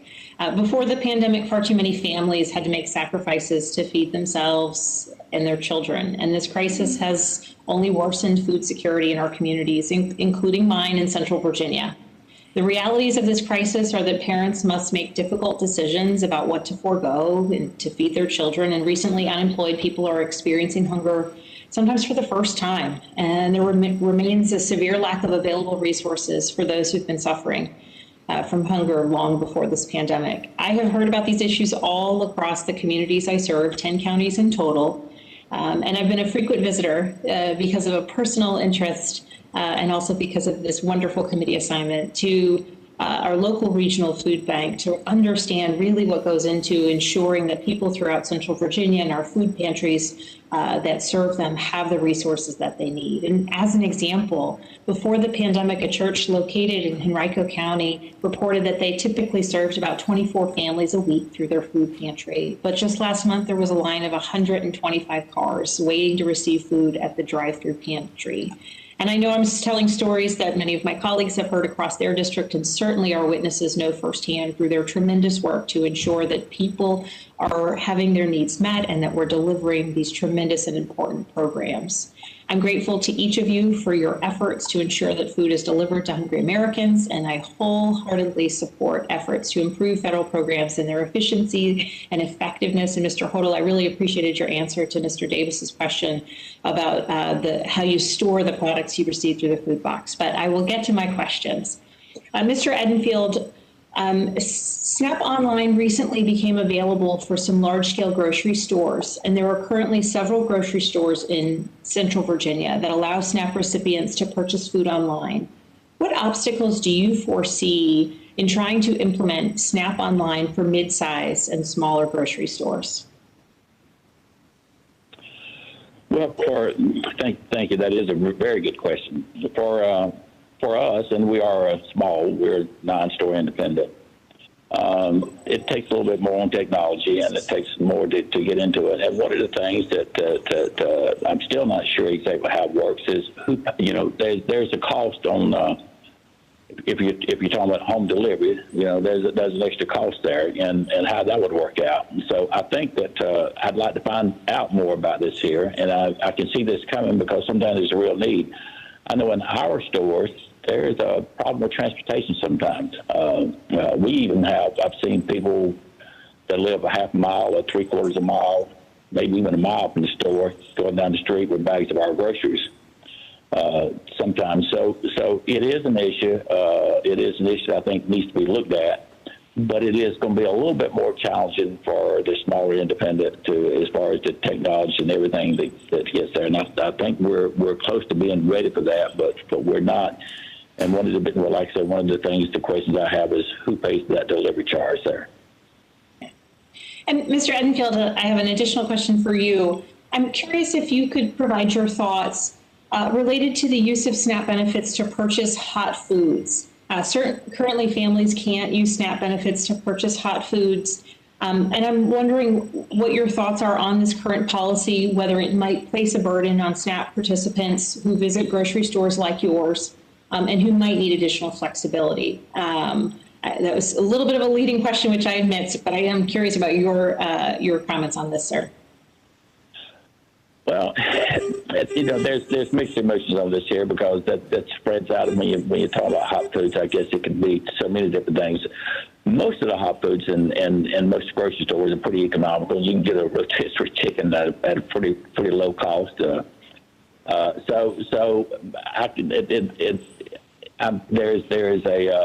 I would have mixed opinions on it because sometimes I guess it would open the door maybe for other things, but at the same time, the example on the rotisserie chicken, while it can't be bought hot, it can be cooked today and refrigerated and bought the next day cold. So it can be a little confusing. A very good question. And that's a very good example, sir. I appreciate that very much. Well, and thank you. It would take a lot of work, a lot of talking to go over this here, a lot of discussion. In terms of delineating what elements and portions of your store or other stores would be eligible for it. That makes sense. Yes. Thank you very much, Mr. Edenfield. Thank you to the other witnesses. And Mr. Chairman, I yield back. Thank you very much, Ms. Spanberger. And now I will recognize the gentleman from Georgia, Mr. Rick Allen, for 5 minutes. Thank you, Mr. Chairman. And again, I want to thank you for hosting this hearing today and hearings on these important matters. As we go forward, one of the things that, that we hear every time we get together and talk about hunger is the number of people who go to bed, particularly children, hungry at night and when they go to bed, and then we have other folks who are not getting the food supply that they need. Yet when you look at the amount that our farmers are producing, I mean, it's 120%, plus we export 25% of the food produced here. I think we need to go from the source. In other words, let's find the children that are going to bed hungry, and let's find out what the root of the problem is there. That should not happen in this country. I agree with you, Mr. Chairman. We need to go directly there and work backwards and see how is the most efficient way to make sure they don't go to bed hungry. Now, I was very proud of the folks in my district who provided breakfast and lunch and their snack pack for every child in my district. No child should have gone hungry in the 12th District of Georgia.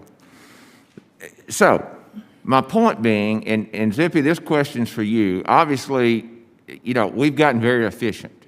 In fact, our farmers are just about producing themselves right out of business. So, going forward, we've thrown $6 trillion at this problem, and another $2 trillion is going to be signed into law this week. That takes our borrowing to $30 trillion. We're seeing inflation, 6% inflation, as you mentioned, at the grocery store. We're seeing gas prices increase dramatically. And as we see this and it begins to spiral, is it directly related to the amount of borrowing this government is doing and the impact it's having on capital markets? Zippy, could you tell me your thoughts on that? That's a good question, Congressman, and I don't know that I can even get my mind around $1 trillion to start with, coming from the farm. I don't know that I'm qualified to answer that question, Congressman. How about your ag? But it can't be good for us as a country. Your ag economists, have they looked at the potential risk of the collapse of capital markets that our farmers so depend on for this national security and food security issue? No, sir, not that I don't have their evidence in front of me. I would suggest that we get our ag economists to look at the current financial picture and the dependence of our industry on government and the ability for government to continue to fund that, in addition to their borrowing costs and what those borrowing costs could look like if we continue. I don't see this stopping. That's the thing that concerns me. I don't see anybody that's thinking anything about, big deal, $30 trillion. Well, heck, why not make it $60 trillion if it doesn't matter? I just don't know where you draw the line here. But I can tell you this, there is no reason in the world why anyone in this country should go hungry. Of course, we know in the last event that, frankly, the processing folks were a big part of the problem. Yet I call all of my processors in my district, and they're working 24/7. I said, how are you doing this? They said, well, we're working per CDC requirements, and our folks are showing up for work, and we're getting the job done. And of course, we've had tremendous efforts from healthcare professionals, teachers. None of this has been easy. But if you look at where we are financially, I think, in the importance of food, Zippy, I think we've got to look at the impact of what we're doing here in Congress as far as spending goes and how that's going to impact our ability to produce the food we need. And I think, your organization needs to get the right professionals together, and we need to look at this key component of how our economy works. Congressman, we have some great economists here, and we'll put them to work to see what the answer to your question is. Good. And we'll save that answer for a future hearing. Thank you, Zippy. I yield back. Thank you very much, Congressman Allen. And now I recognize Ms. Custer of New Hampshire for 5 minutes. Thank you, Mr. Chairman, and thank you again for hosting this, scheduling this important hearing. Hunger is so heartbreaking, and food insecurity is plaguing my state just as it is the rest of the country. 1 in 7 people in New Hampshire are now struggling with hunger, and the number of food insecure has grown by almost 70%. Part of the tragedy is this challenge is not new. COVID worsened the problem, but I like to say it pulled back the curtain and exposed the staggering degree of food insecurity that existed even before the pandemic. No one in America should have to go hungry. We can and must do much better. So I've been proud to help champion increases in food assistance in the COVID response packages that Congress has passed over the last year. The American Recovery Act, which we passed and sent to President Biden just yesterday, provides billions in additional food support at a time when Americans still desperately need it. I'm also constantly inspired by the work of our food and nutrition organizations across New Hampshire, including the New Hampshire Food Bank, which has provided 15 million meals in 2020 and logged over 15,000 volunteer hours, all in the midst of a pandemic health crisis, with great help from our New Hampshire National Guard. But it's clear that food banks and soup kitchens and incredibly dedicated volunteers and advocates cannot stem the tide of hunger alone. Without robust support from SNAP and WIC and other federal nutrition and food assistance programs, countless more of our friends and neighbors won't know where their next meal is coming from. So, Mr. Wade, I think your testimony demonstrated perfectly when you say increasing SNAP by 10% has the practical effect of doubling the amount of food already provided by our food banks. And to that end, I've been excited to see SNAP online purchasing pilots launch in 47 states, including New Hampshire. My hope is that these pilots will continue and grow. From your perspective, Mr. Wade, have you seen the impact of SNAP online pilot programs in Georgia? And how does it help reduce the stigma of SNAP and also those who are sick or elderly or unable to get to a store? Well, I think as an initial statement, you know, for this larger food insecurity crisis, we have to take a both-and approach to the overall issue, and we need more investment in food commodity programs like TFAP and the Farmers to Family program. We need more investment in SNAP and so forth. The solution is all about access and making it easier for folks to access food, given all of the challenges that we're navigating. Online access to SNAP in this environment where we're still needing to practice social distancing, where people are challenged in terms of their time commitments to get to the grocery store, you know, can help ensure that families, especially families with children, can access the food that they need. It's also important for seniors who face higher risks around the virus and who are challenged to get to the grocery store. So we certainly think any effort to increase access is a good one. And with the right kind of controls, we can do this in a way that's both accountable and increases accessibility. Excellent. And thank you for mentioning the farm to family. I don't think it's lost on any of us that for some folks living in rural communities, there are farmers and producers that are closer to home than the nearest grocery store or in a food desert, a convenience store. Mr. Duvall, do you think helping farmers markets and rural farm stands become licensed under SNAP and able to accept EBT will make a difference in addressing rural hunger? By all means, it would. I mean, we've seen an increase in people coming to those small markets, and we need to make sure that those funds are available through those small markets. Excellent. And I know that will be a boost to our small family farmers in New Hampshire. Thank you very much, Mr. Chairman. I yield back with 10 seconds remaining. Very good. And now I recognize Mr. Johnson of South Dakota. You're recognized for 5 minutes. Thank you very much, Mr. Chairman.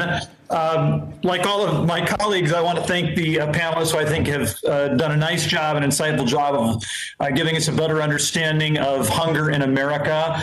I particularly liked Mr. Hodel talking about the poverty to prosperity pathway and talking about helping people for a season, not for a lifetime. I think that is a beautiful goal and an aspiration that is frankly, I'm sure, shared by every member of the committee. How do we give people that pathway out of poverty? And with that in mind, I want to talk to all of the panelists about how we help America, how we help Americans and American families move from an unfortunate position of dependence and needing this necessary help to a greater degree of independence. And so you've been wonderful advocates today, but all of you or most of you are also employers. And so maybe you can share a little bit with the committee things that your organizations are doing to make sure that you're creating jobs or giving your employees better career development or just in any other way, really contributing to an economic vitality that can help lift people out of poverty. And I suppose I should pick somebody so we don't have a free-for-all. So, Zippy, my friend, if you want to go first, and then I'll call on others from there. Well, thank you, Congressman. I appreciate the question. Of course, our farmers are all the time creating jobs. You know, we have limiting factors that keep us from doing that through regulation or whether it be lack of labor. But if you really look at what the graduates coming out of our ag schools, there are more jobs available than there are students that come out. So I think it comes down on our end of creating jobs. It comes down to awareness and education of our children that, hey, farming is not a bad place to make a living. And just because you go work under a farmer on his larger farm doesn't mean that you're less of a citizen than anyone else.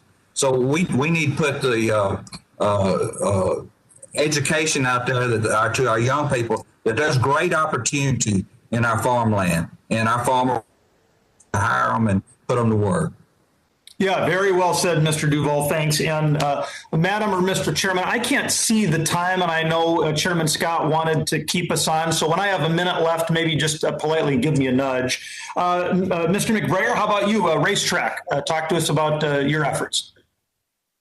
Sure. I'm glad and happy to talk to you about our efforts. As I said earlier, Racetrack is a privately held company, 750 stores in 11 states. We are spending about $350 million in capital every year building new stores. And each of those new stores takes 20 to 25 additional jobs to run. In addition to that, we have 10,000 employees. We operate in a business where turnover is quite high. And so we're hiring 1,200 to 1,300 people a month into our stores. We think we are on the front line of creating not only access for SNAP beneficiaries with the dignity of choice of the foods that they eat, but if they are unemployed, we will take their application at our store anytime because our needs are great. We were able to stay open the entire pandemic. We didn't have to close our stores unless directed by government to do so. And we meet people at the point of their need with access to food. We can only do that because of the dedication of our folks in the field, and that need is growing every day. Thank you. And I did find the timer, and I have just a minute left, so my apologies to Mr. Wade and Mr. Edenfield and Mr. Hodel. You're not all going to be able to answer. Do any of the three of you particularly want to use the last minute we have? Yes, this is Kyle Wade from the Atlanta Community Food Bank. Thank you. I think our view about how we are trying to create economic opportunity for our team is that we believe we're more successful when our employees are engaged, and they are engaged when we're demonstrating how much we value them through our professional development efforts and the way in which we compensate them and provide them with benefits. So we have continued to develop new training programs to help people access new opportunities here at the food bank, like a driver's apprentice program. We've continued to provide supplemental pay or hazard pay to our employees even now, 12 months after the onset of the pandemic. We have a minimum salary at the food bank of $15 an hour. We provide extensive health benefits, and we think it's critically important for us to retain our employees and keep them engaged for us to be successful. I think those practices, if practiced broadly by the private sector, can really benefit lower income workers who face the brunt of food insecurity, not just during times of crisis, but all the time. Mr. Wade, well said. Thank you, and I yield back.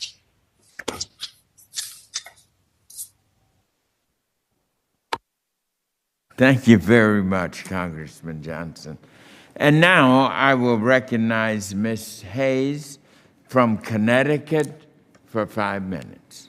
Thank you, Mr. Chair, and thank you to the witnesses for being here today and for holding this incredibly important hearing on food insecurity. Every community in our country has seen the impact of astronomical hunger over the past year. Nationally, we've heard that food insecurity could be impacting as many as 50 million Americans, including 17 million children. That number is so large that it's almost inconceivable. To put it in perspective, it's about 13 times the population of the state of Connecticut. Yesterday, in Congress, we passed the historic American Rescue Plan to begin to address this crisis by continuing the crucial 15% increase to SNAP, bolstering SNAP online purchasing programs, and supporting critical child nutrition programs like WIC, Pandemic EBT, and providing needed funds to ensure seniors have regular nutritious meals. As the chair of the NODO subcommittee, I intend to continue lifting up this vitally important work and improvements to federal nutrition programs, and working with the ranking member and the subcommittee members to address hunger before it strikes. My question today is for Mr. Wade. There's a misconception about the type of person who typically struggles with food insecurity. In your testimony, you described increased demand at the Atlanta Food Bank due to the pandemic. Can you speak to the demographics and the changing demographics of the clients you have served throughout the past year? Well, thank you for the question. I think, first of all, this food insecurity crisis that has been exacerbated by the pandemic has really touched all communities far and wide, and we've seen a dramatic increase in the number of people who are experiencing food insecurity for the first time, who are coming to food pantries for the first time. 35 to 40% of the people that we're serving are doing so for the first time in their lives. That said, we also know that communities that were already vulnerable prior to the pandemic have experienced this rise in food insecurity more severely. So communities of color, especially Black and Latinx communities, have disproportionately experienced these challenges. We know that rural communities have as well.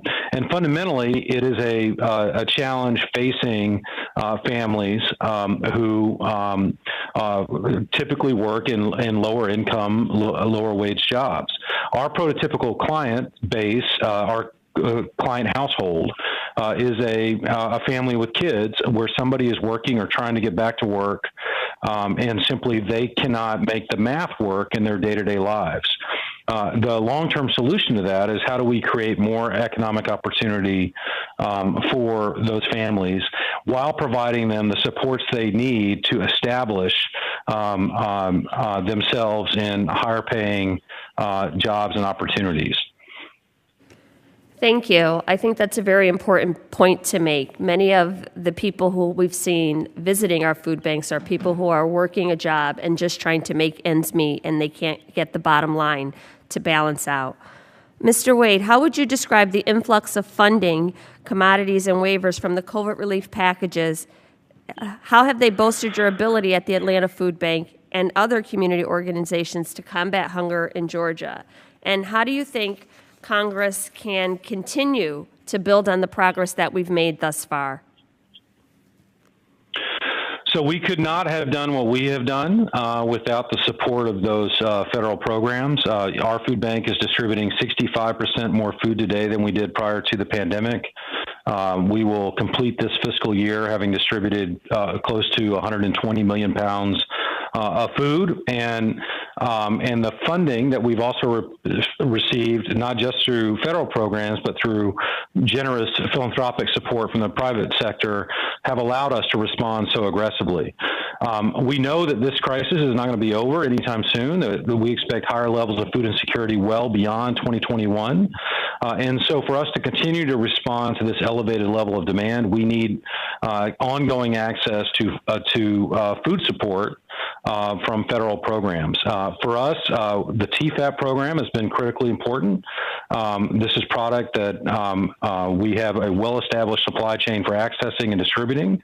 The Farmers to Food Box program has also been critically important, and we support finding ways to sustain that program while making important improvements. I think the improvements that we would recommend around the food box program are really making it more long-term sustainable and improving some of the execution around the program. There's a lot of churn in the distributors that are selected to operate the program, meaning we're reinventing the supply chain with each new round of funding. We're also engaging a lot of partners who don't have real experience in this work, and we would urge the USDA and the committee to consider making changes to the food box program so that it operates more like TFAP with the kind of accountability measures that are in place there. Thank you. Thank you, Mr. Wade. I'm sorry, my time has expired. Thank you. I'm sorry. My time has expired, but that's very helpful. Thank you.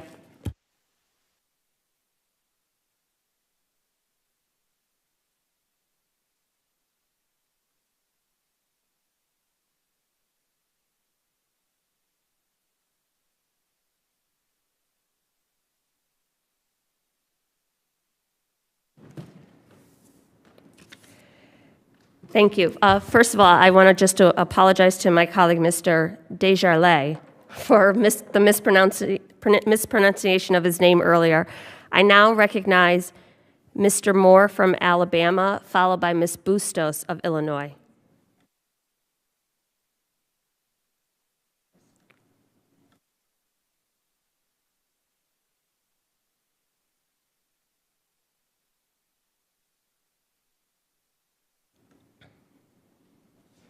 I apologize. I now recognize Mr. Feenstra. Thank you, Madam Chair, and thank you, Ranking Member Thompson. First, I want to thank each of our witnesses for their testimony today. Hunger is an important issue to examine, and we know that COVID-19 pandemic has impacted hunger in many, many ways. Iowa's 4th District, Congressional District, is one of the leading districts for agriculture production in the nation, supplying beef, pork, eggs, dairy, turkey, and more to our nation's food supply. I know farmers in my district are passionate about the role they play in feeding the world and know firsthand the responsibilities they have. An affordable, predictable, and safe food supply oftentimes goes unnoticed. This question is to Mr. Duvall. Mr. Duvall, at the beginning of the pandemic, we saw supply chain disruptions and bulk purchases of food at grocery stores that resulted in some shelves of food at grocery stores to be emptied. For example, entire meat sections were emptied of all products at many stores. Beef, chicken, pork, turkey completely sold out. For some families, this likely meant that they were unable to access foods that would normally purchase for their families, or had to look towards more expensive and unusual products to purchase for their families.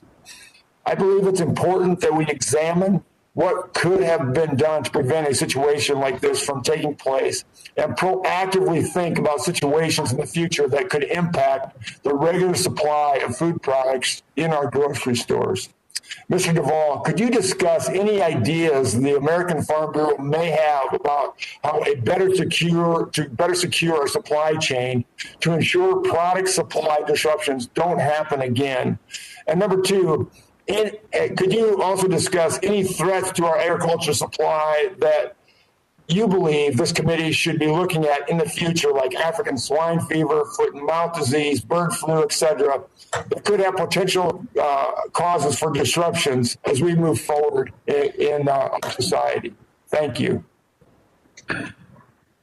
Well, to speak to the disruptions, we've learned a lot. I know that all links of the food chain have learned extremely a lot, and we've got to be nimble to be able to change as these issues come on. Hopefully we'll never see another pandemic, but I know we'll be more prepared for it. But to realize that we really made that change in about 4 months was pretty amazing, the way how resilient our food chain really is.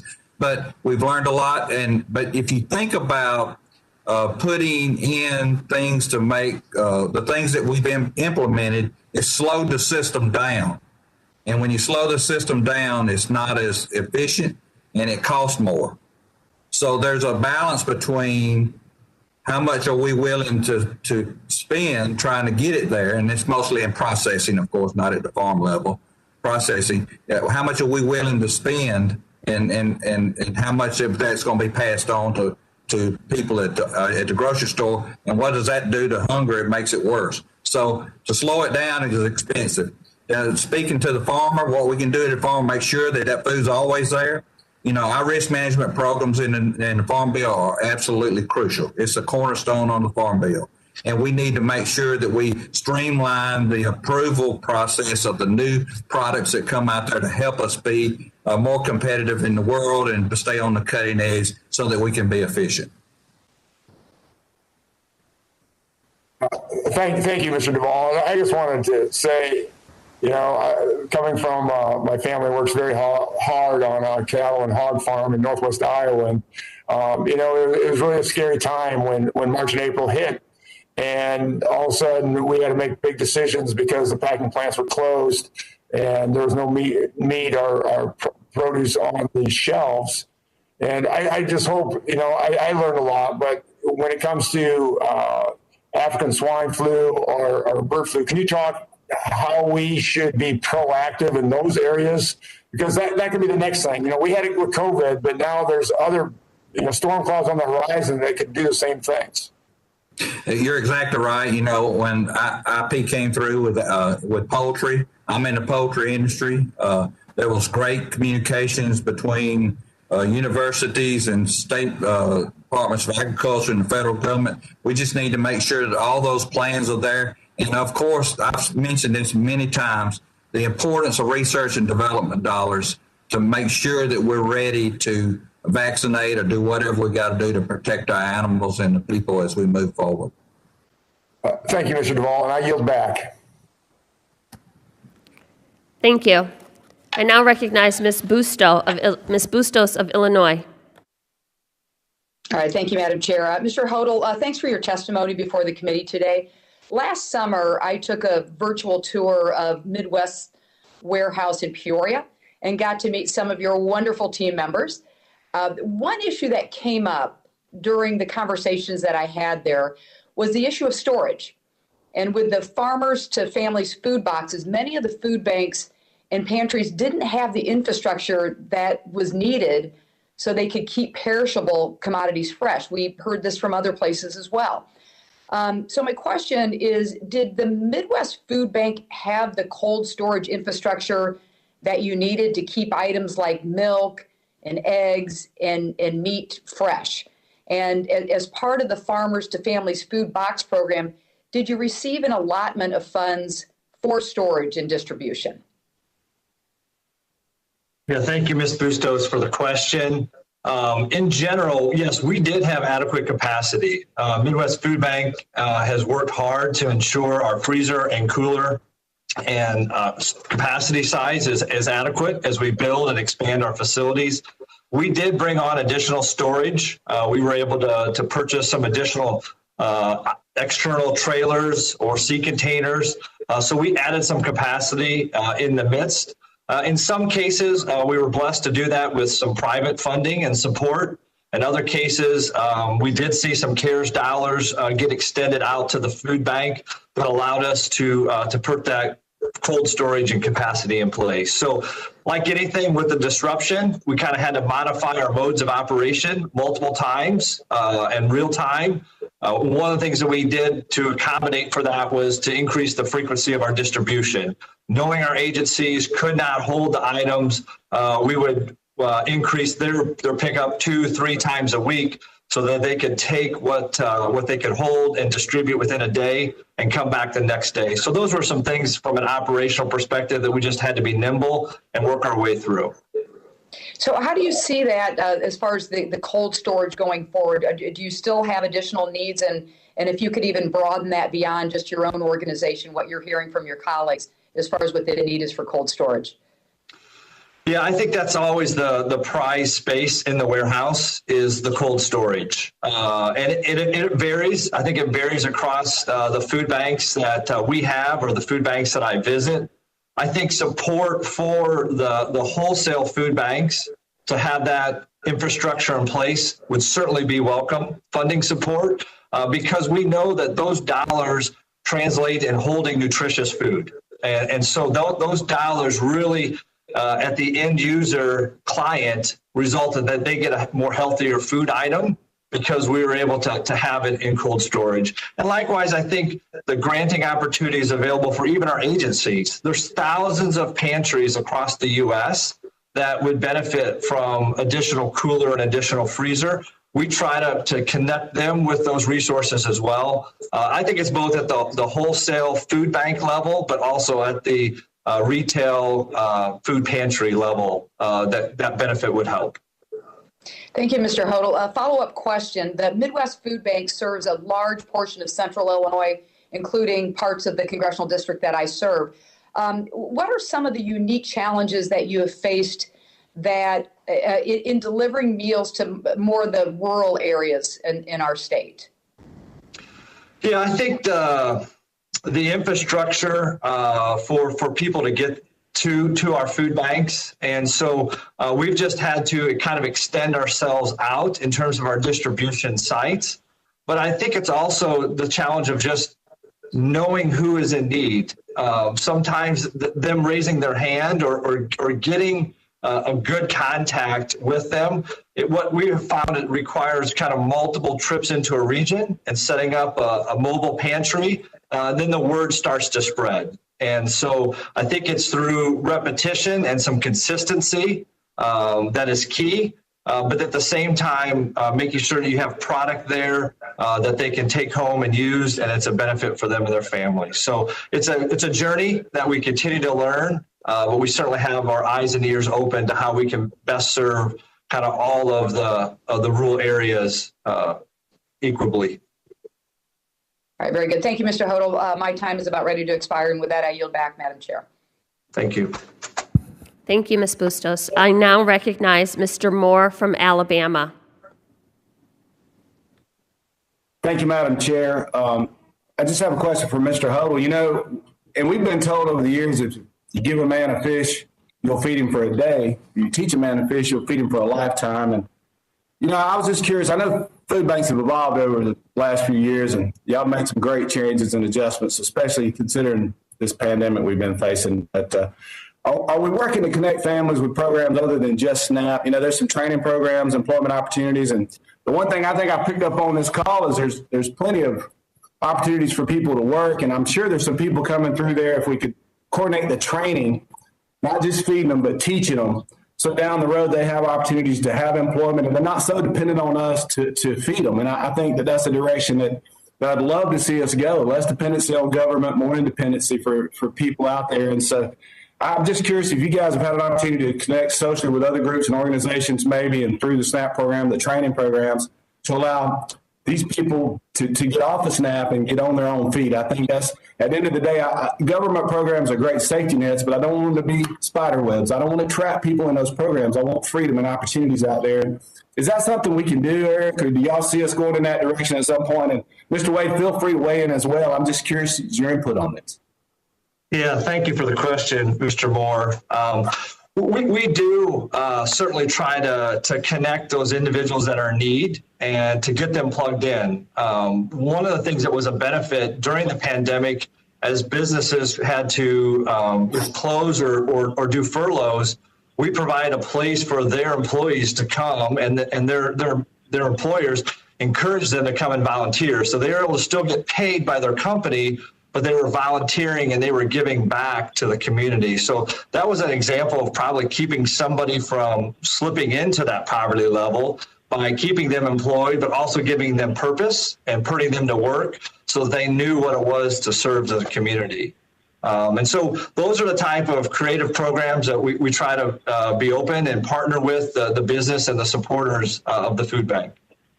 Well, great. That's a great answer. I'm glad that you did that. I think that sometimes we got to think on our feet. Certainly, I know those of us in the private sector and here in government, obviously in the last few years, have had some challenges. So anything we can do to get people to work and to give them opportunities, I appreciate that. And like I said, hopefully we can start training them to work outside just our organization, but in the private sector, because one gentleman on here said he had 1,300 job openings a month. I think they're hiring people. So, and I know that Zippy said he needed some people in the farm all the time. So anything we do to produce opportunities and train people to connect with just the food bank, but the training programs, I think I would be supportive of that.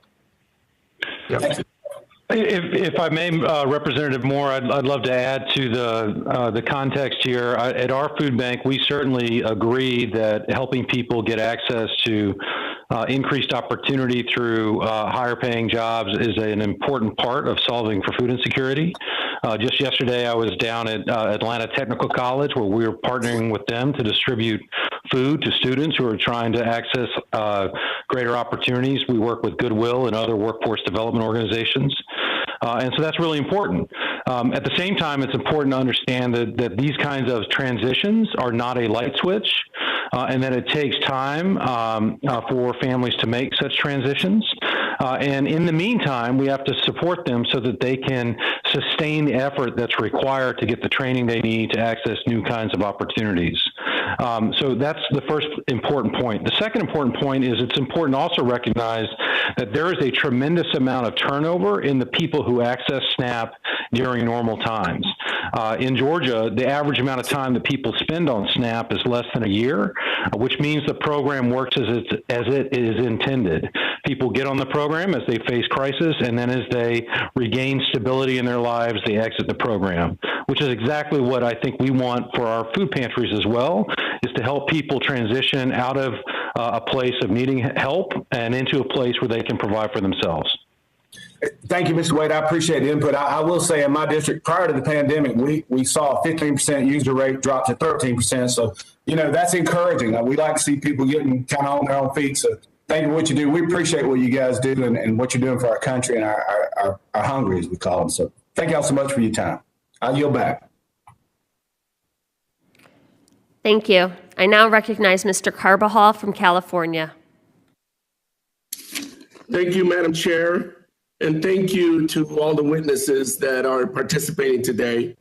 Certainly, COVID-19 has forced millions of Americans into economic uncertainty, unsure whether they'll be able to keep the roof over their heads or put food on the table.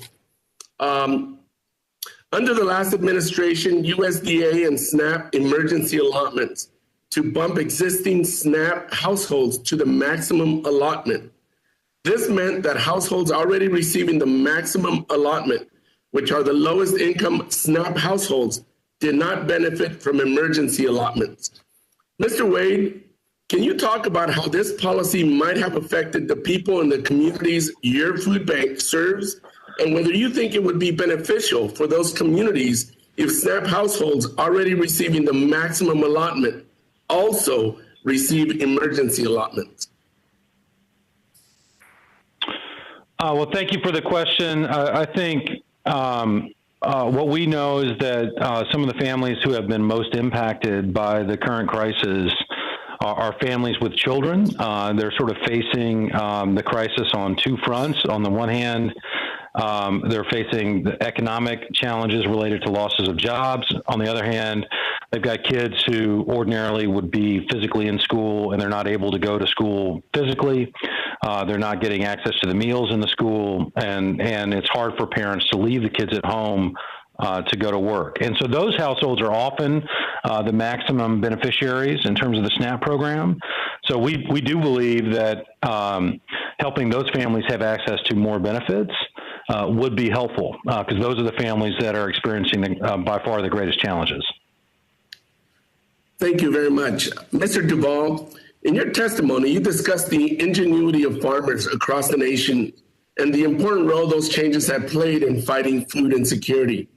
Can you talk about some of the obstacles that farmers faced in trying to donate food early in the pandemic?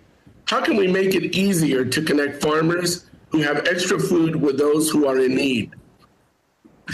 Yes, sir, because thank you for the question. Their markets, a lot of our farmers' markets just disappeared because they were going to food services rather than to grocery stores, and they had to adjust for that. So the farm to family food boxes was a great place to help those farmers that lost their markets go straight into that program. So programs like that and ones that are sustainable in the future that are open to all size farmers. I heard the combination box spoke of earlier. When the funds are slim, that kind of takes the ability for small to medium-sized farmers to be involved in that. So we need to have a steady flow of fund going into programs like that, so that our farmers can be prepared to market to that program. Thank you so much. Mr. Edenfield, your testimony mentions the partnership Wayfield Foods has with the SNAP Ed-funded community agency, Open Hand Atlanta. How has the pandemic affected that partnership and the nutrition education programs offered? Well, it has affected it because most of that there is one-on-one. I say one-on-one. We have tour groups. We'll have 10 to 15 people. And so there hadn't, since the pandemic, there really haven't been any of that at all because of the of keeping the distance, and it's just kind of threw that off track along with some other things there. So really, they've been for the last year, There really haven't been any movement in that. It's a great program. I think it's all voluntary to people that come to it, and as far as spending wisely, not on healthy eating, but to get the most out of your money, feeding the family $4 and $10, and planning it for to be a healthy meal. So it's a great partnership and a great plan, but there haven't been anything going on during the pandemic. Thank you very much, Mr. Edenfield. Madam Chair, I yield back. Thank you. I now recognize the ranking member of the Nutrition Subcommittee, Mr. Bacon from Nebraska. Well, thank you, Madam Chair, and I look forward to working with you on this great subcommittee and working as a strong team to do what's right for our country and our communities. I appreciate our panelists today. Thank you for sharing your wisdom and your perspective. Now, we have the greatest economy in the world, but yet we need to have a strong safety net that's effective and efficient. The best poverty program and the best way to fight food insecurity is a growing economy and jobs. We can't lose sight of that as well. Prior to COVID, the largest wage earners were seeing increases in income at a higher percentage than the highest wage earners. So we were seeing that poverty gap close for the first time in about 2 decades. And unemployment was at a 50-year low. So our goal right now should be to defeat COVID and get our economy back in high gear. And I think we're on that track, particularly with the vaccines. But that said, we always going to need a strong safety net to ensure the most needy among us have access to nutritious food. And I think out of that, one of our main goals is to have a smart safety net program that's giving a hand up as a primary focus. Helping folks become independent for themselves and their families is an important priority. So, Mr. Hodel, your testimony mentions helping recipients for a season, but not a lifetime. Tell us more about that, and you may have done this a little bit in some previous questioning, but we've had 4 or going on our 4th vote, so we've been in and out, so hopefully we're not being redundant. But I appreciate any statistics or recommendations that you have and how we could perhaps modify SNAP that would help with that goal of making it a seasonal program versus a lifetime program. I appreciate your perspective. Yeah, thank you for your question, Congressman Bacon. Food insecurity, we've talked about this a little bit, but hovered around 11% for 2000 to 2007. The economic downturn in 2008 spiked the food insecurity back to 15%. And so to your point, the economic disruption really drives an increase in the food insecurity. And so that 10-year journey of progress, we're now back on. So we've got to work our way to try to help fight food insecurity to get it back to where it was pre-pandemic or even better. Our independent organization serves pantries who welcome anyone in with a need, and our clients do the same. And so our clients can change over the course of a month, and their clients can do the same. So specifically, we've had situations where we talk about a hand up or bringing people up. We've had clients that have transitioned into volunteers and even transitioned into employees at Midwest Food Bank. And so you can see the food relief, that support that they got to get their family on track, the ability to be in action and the purpose of working or volunteering, then develop skills that they were able to really demonstrate that turned into an employment opportunity for this person. And so I think that's a journey that we could kind of work with people, and it's individual by individual and it's family by family. We continue to survey our agencies to make sure that we're staying in touch with them and their needs.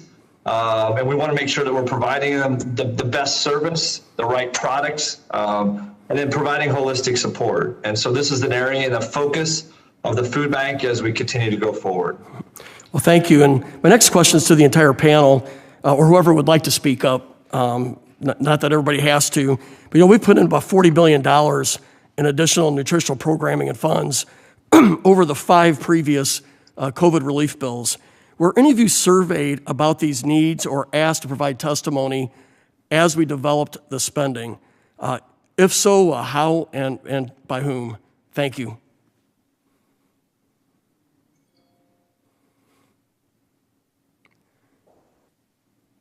Yeah, I guess I'll answer the question. I wasn't surveyed, but certainly would be willing to be a part of the solution going forward. Right. Thank you very much, Mr. Hodel. Any of our other panelists did anybody reach out to you about what the needs would be when we came up with this $40 billion? This is Max McBrayer. We were not surveyed, nor was there any outreach, but as previously, we'd be happy. Thank you, sir. Well, with that, Madam Chair, I'll yield back. Thank you. I now recognize Ms. Craig of Minnesota. Thank you so much, Madam Chair, and thanks again for holding this incredibly important hearing. You know, my family and I are frequent volunteers at the Open Door in Eagle, Minnesota, and it's just been extraordinary to see how many ways across Minnesota our food pantries have figured out how to distribute food during this pandemic. The Open Door mobile pantry has allowed the organization to distribute food at more locations throughout Dakota County. On the other hand, the Open Door found that during the pandemic, they were lacking other critical pantry infrastructure like extra refrigeration to keep up with the growing demand. Mr. Wade, let me start with a first question for you. What do you see as the greatest infrastructure challenges at our charitable food distribution sites? And how can the federal government be a better partner in addressing these infrastructure needs? Well, thank you for the question. You know, what we've seen in Metro Atlanta and North Georgia is that when we can make critical infrastructure investments, in particular in freezer cooler capacity, not just in our food bank, but in our vast network of community-based feeding program partners, then we can dramatically increase access to perishable products, which are often more nutritious. And so investments from the federal government, from USDA to help grow this capacity beyond the way that we've grown it already will help us take advantage of all those great products that our agricultural community is producing in surplus and get it to families who need it. I appreciate that. And I guess I'm going to stick with you here for one more question then. Also in my district, Neighbors Inc., which is based in South St. Paul, provides emergency assistance and supportive assistance programs to low-income community members in northern Dakota County. I've heard from Neighbors Inc. that those who were once volunteers turned into clients over the course of the COVID-19 health crisis. Mr. Wade, you talked about the importance of your volunteers who pack food boxes, organize food distributions, and address other needs. How has the pandemic affected your ability to retain a volunteer workforce? And of course, we're all looking forward to the day when those vaccines are in arms and we can get back to volunteering in our community. Again, another great question. I think, and the high-level view on that, without getting too in the weeds, is we've been really inspired by the degree to which volunteers have continued to participate in our work. Many of them are seniors and put themselves at risk to continue to do that work. They're doing it out in the community to get food to people in need. That said, in our facility, we have stopped utilizing volunteers and have not resumed that yet, just as a way to minimize risk inside our building. Not every food bank has done that, but that's what we have done. And we were really fortunate to have the National Guard step in to replace that volunteer capacity to help us continue to do our work. So volunteer access is critical. It's especially critical out in the community in local pantries. And we're doing everything we can to help connect volunteer labor to those frontline pantries so that they can continue to serve the community. Well, I appreciate your testimony today and all of you. And, you know, I'll just add as a final remark here that, I know I visited almost every food distribution center. Sometimes cars were backed up 1 or 2 miles for months in my congressional district and across Minnesota. So, I know as our COVID relief packages have been developed, that the input from a number of us has been obviously received, and we've been very focused on making sure that the COVID relief packages address food insecurity in our country. So thank you very much to all of you, and Madam Chair, I yield back. Thank you, Ms. Craig.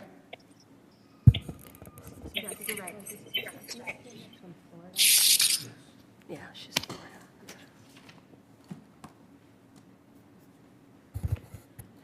I now recognize Ms. Kamek from Florida. Thank you, Madam Chairwoman. I appreciate it. And thank you to all of our witnesses here joining us virtually. And I know that we've had votes called throughout this meeting, so I've been in and out, but again, appreciate an opportunity to talk about this very important issue. As we all know, 2020 was unlike any year that we've ever experienced, and I think this program has been a godsend to many folks, both as producers, but also as consumers. So I'm excited to talk about that here today. And like Representative Craig, I visited several food banks in my district and have talked with folks and gotten their feedback. So I'm excited to hear from our witnesses here today. And particularly, I heard from food banks and other nonprofits in our district who struggled at the onset of the pandemic to provide food to our constituents that report that the food box program really is a lifeline for our communities. And I think there's ways that we can further develop and streamline this. But despite the important achievements of this program, I've also heard from several of our local producers about their struggle to participate in the program. The program in earlier rounds of purchasing gave several of our local producers the opportunity to provide produce only, meat only, and dairy only boxes. However, when we moved to the combination boxes, that raised logistical costs to the point where many producers reported they could no longer participate in the program, in addition to other hurdles that they couldn't overcome. It's disappointing to hear from farms within my own district that after delivering nearly 1 million produce-only boxes to Americans in need, they were unable to participate in later rounds that required combination boxes. And what's even more, even as I have spoken to those who have continued to participate in the program, they have struggled amid extremely short, inflexible turnaround times, with suppliers expected to ship out boxes only 7 days after being awarded a bid. So as we move forward with improvements, I hope we can remember that this program is called the Farmers to Families Food Box Program.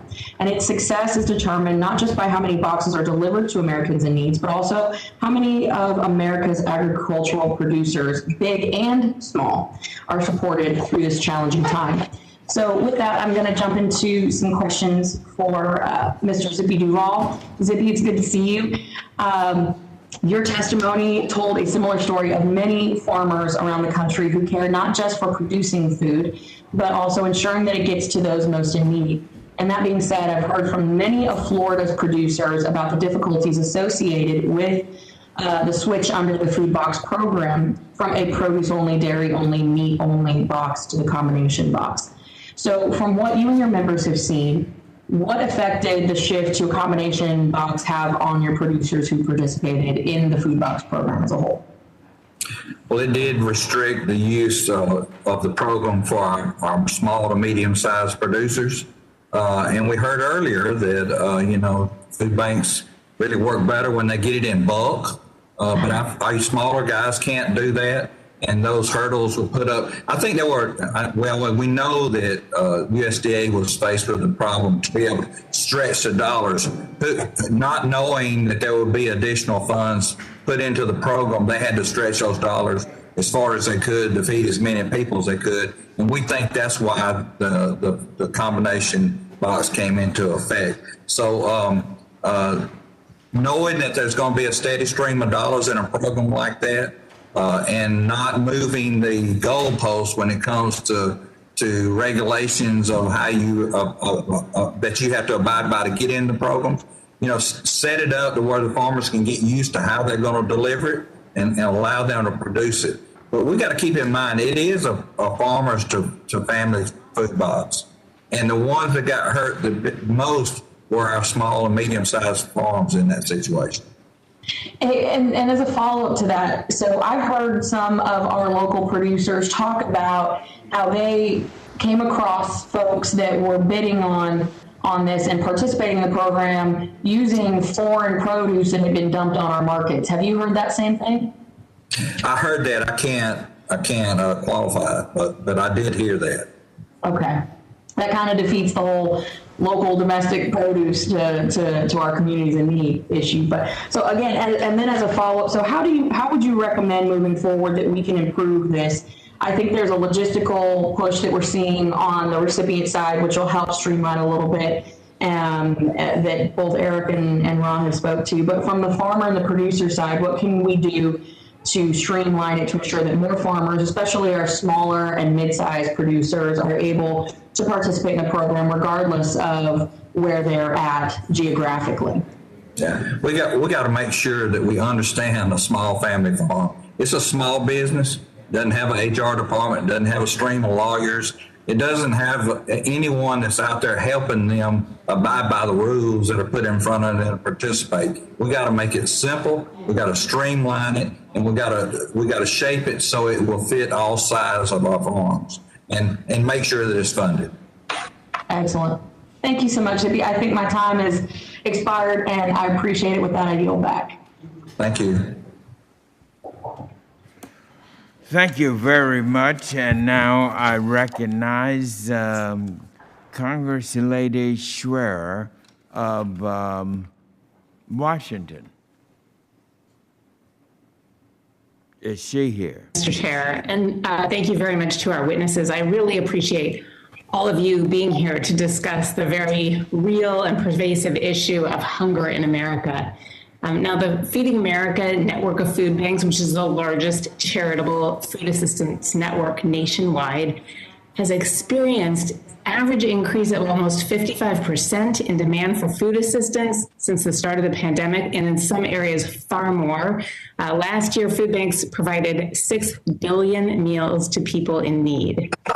Now, the number of children not getting enough to eat is now 10 times higher than it was before the pandemic. And research by the University of Washington showed that in my home state, about a third of households surveyed are now food insecure. 59% of these households include children, and people of color were 1.5 times more likely to be food insecure. So as a pediatrician, I cannot overstate how important it is to ensure our children not only have access to food, which is clearly the first priority, but also that the foods are healthy and nutritious and varied and ideally local. Poor nutrition is linked to poor school performance and also to later chronic diseases ranging from diabetes to heart disease. So one of the ways that USDA tried to tackle this was what we've talked about a lot here, the Farmers to Families Food Box program. And in fact, I heard from multiple small farmers and co-ops who participated in the first rounds who love this program. The food banks called it a lifeline, and the farmers, as they experienced full-scale market failures because of school and restaurant closures, were really saved by this program. However, there are unresolved programs in the later issues that Representative Kamek just talked about.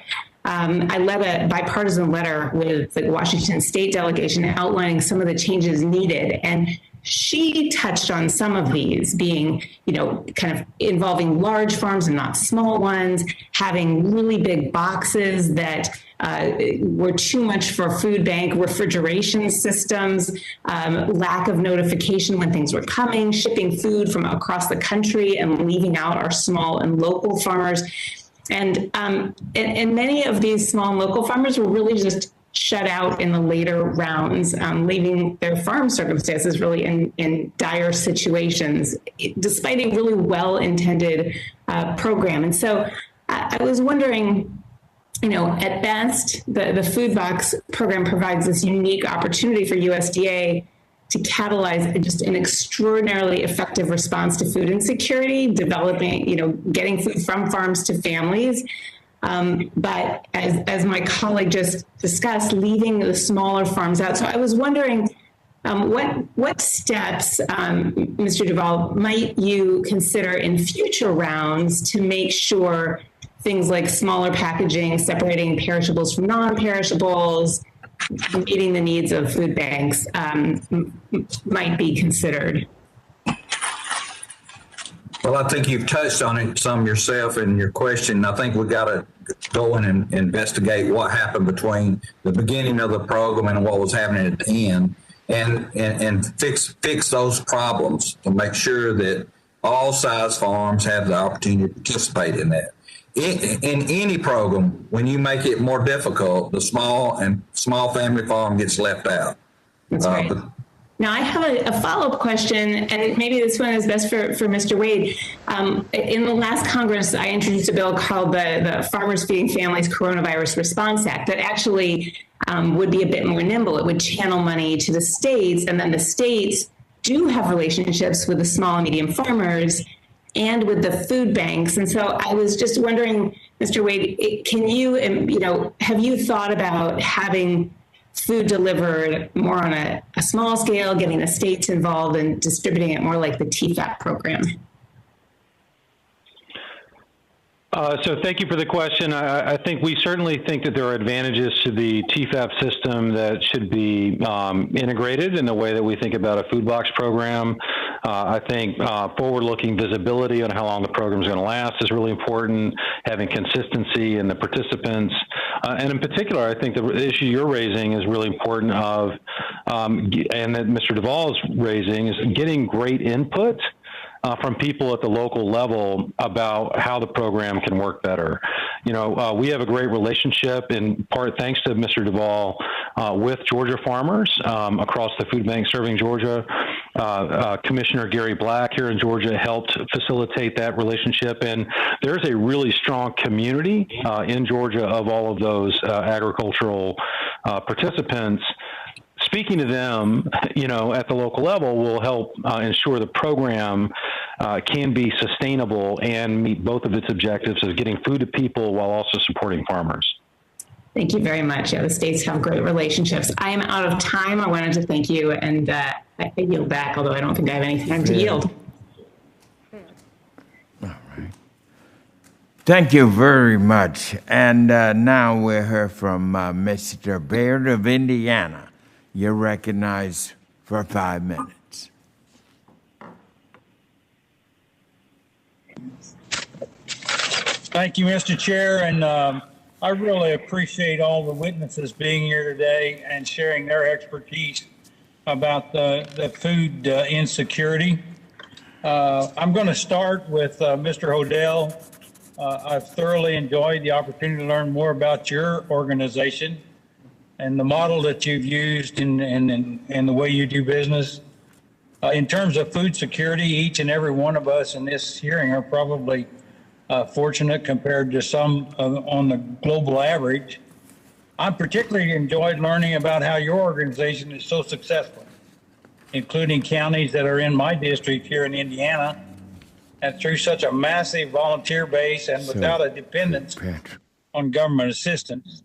And most striking to me, as a note I found reported on your website, that 99% of your dollar your organization receives is spent on program funding and goes back to those in need and whom the donors feel that those funds should go to. So would you, Mr. Hodel, would you share your perspective on how your model of doing business might be expanded to deliver these quality foods that we produce in this country to the food desert areas? Yes, thank you, Mr. Congressman. Appreciate the question. We're thankful to be able to serve in Indiana. We have a great division there and a great partnership with Gleaners, and so it's a team effort that we really are privileged to be able to serve the greater Indiana community and counties and individuals. Our model is really built off of volunteers. Volunteers are our secret sauce. Mr. Wade talked about that a little bit, their reliance on the volunteers as well. And so we are tremendously blessed, and we do a lot to train, empower, and educate our volunteers so that they can play critical roles within our locations. Each of our divisions operates with about 4 paid staff members. And so from there, they provide the leadership to then have core volunteers, and then also to lead volunteer groups that come into the facility. So a big part of our efficiency model goes to the credit of the community giving back. And I think that's also part of our mindset of we're serving a community, and we are looking to the community to help them give back to those that are in need. And so it's definitely a community focus that we bring into our locations, and we try to be open and flexible with a variety of volunteer opportunities, as well as a variety of volunteer times. And so, we try to be flexible for those individuals to come. We're also blessed with major corporations that have volunteerism as a part of their mission. And so a lot of our locations that we operate out of have a fantastic relationship with the corporations that also provide the volunteer base to the food bank. So that's probably our main driving force that allows us to operate efficiently. The next level then would be the donated food. Our partnerships with food manufacturers, food distributors, grocery chains, etc. We're incredibly thankful and blessed to be able to have that donated food that we take and we rescue and we bring into the food bank and make sure we have it reorganized and ready for our pantries. So that's probably the two-pronged approach in terms of our model and our focus on efficiency. Well, thank you for that. And I want to move to Mr. McBrayer now. In your testimony, you referenced the important role that convenience stores play in somewhat of a missing middle for those further removed from larger grocers, which is really those that are living in food deserts. So I commend the efforts your stores have undertaken to provide healthier options and to be a resource for our communities and your communities in providing quality food. So my question really comes, Mr. McBrayer, do you think that there's opportunity to leverage the national network of convenience stores as a potential distribution network?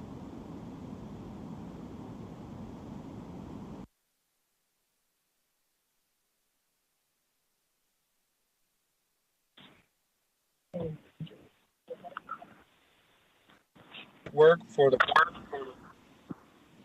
Congressman, I missed a good portion of what you said. Would you mind repeating?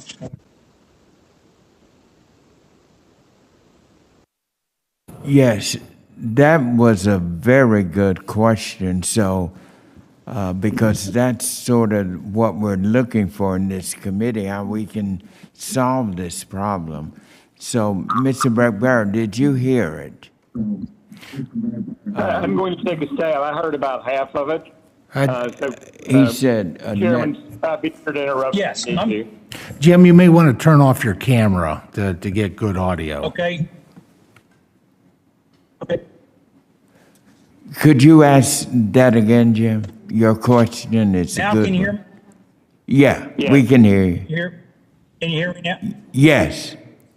Okay, I just, Mr. McBrayer, you referenced in the importance of the convenience stores and that you serve maybe kind of a missing middle for those further removed from the larger groceries, and so that really ends up being the people we're talking about that end up in the food deserts.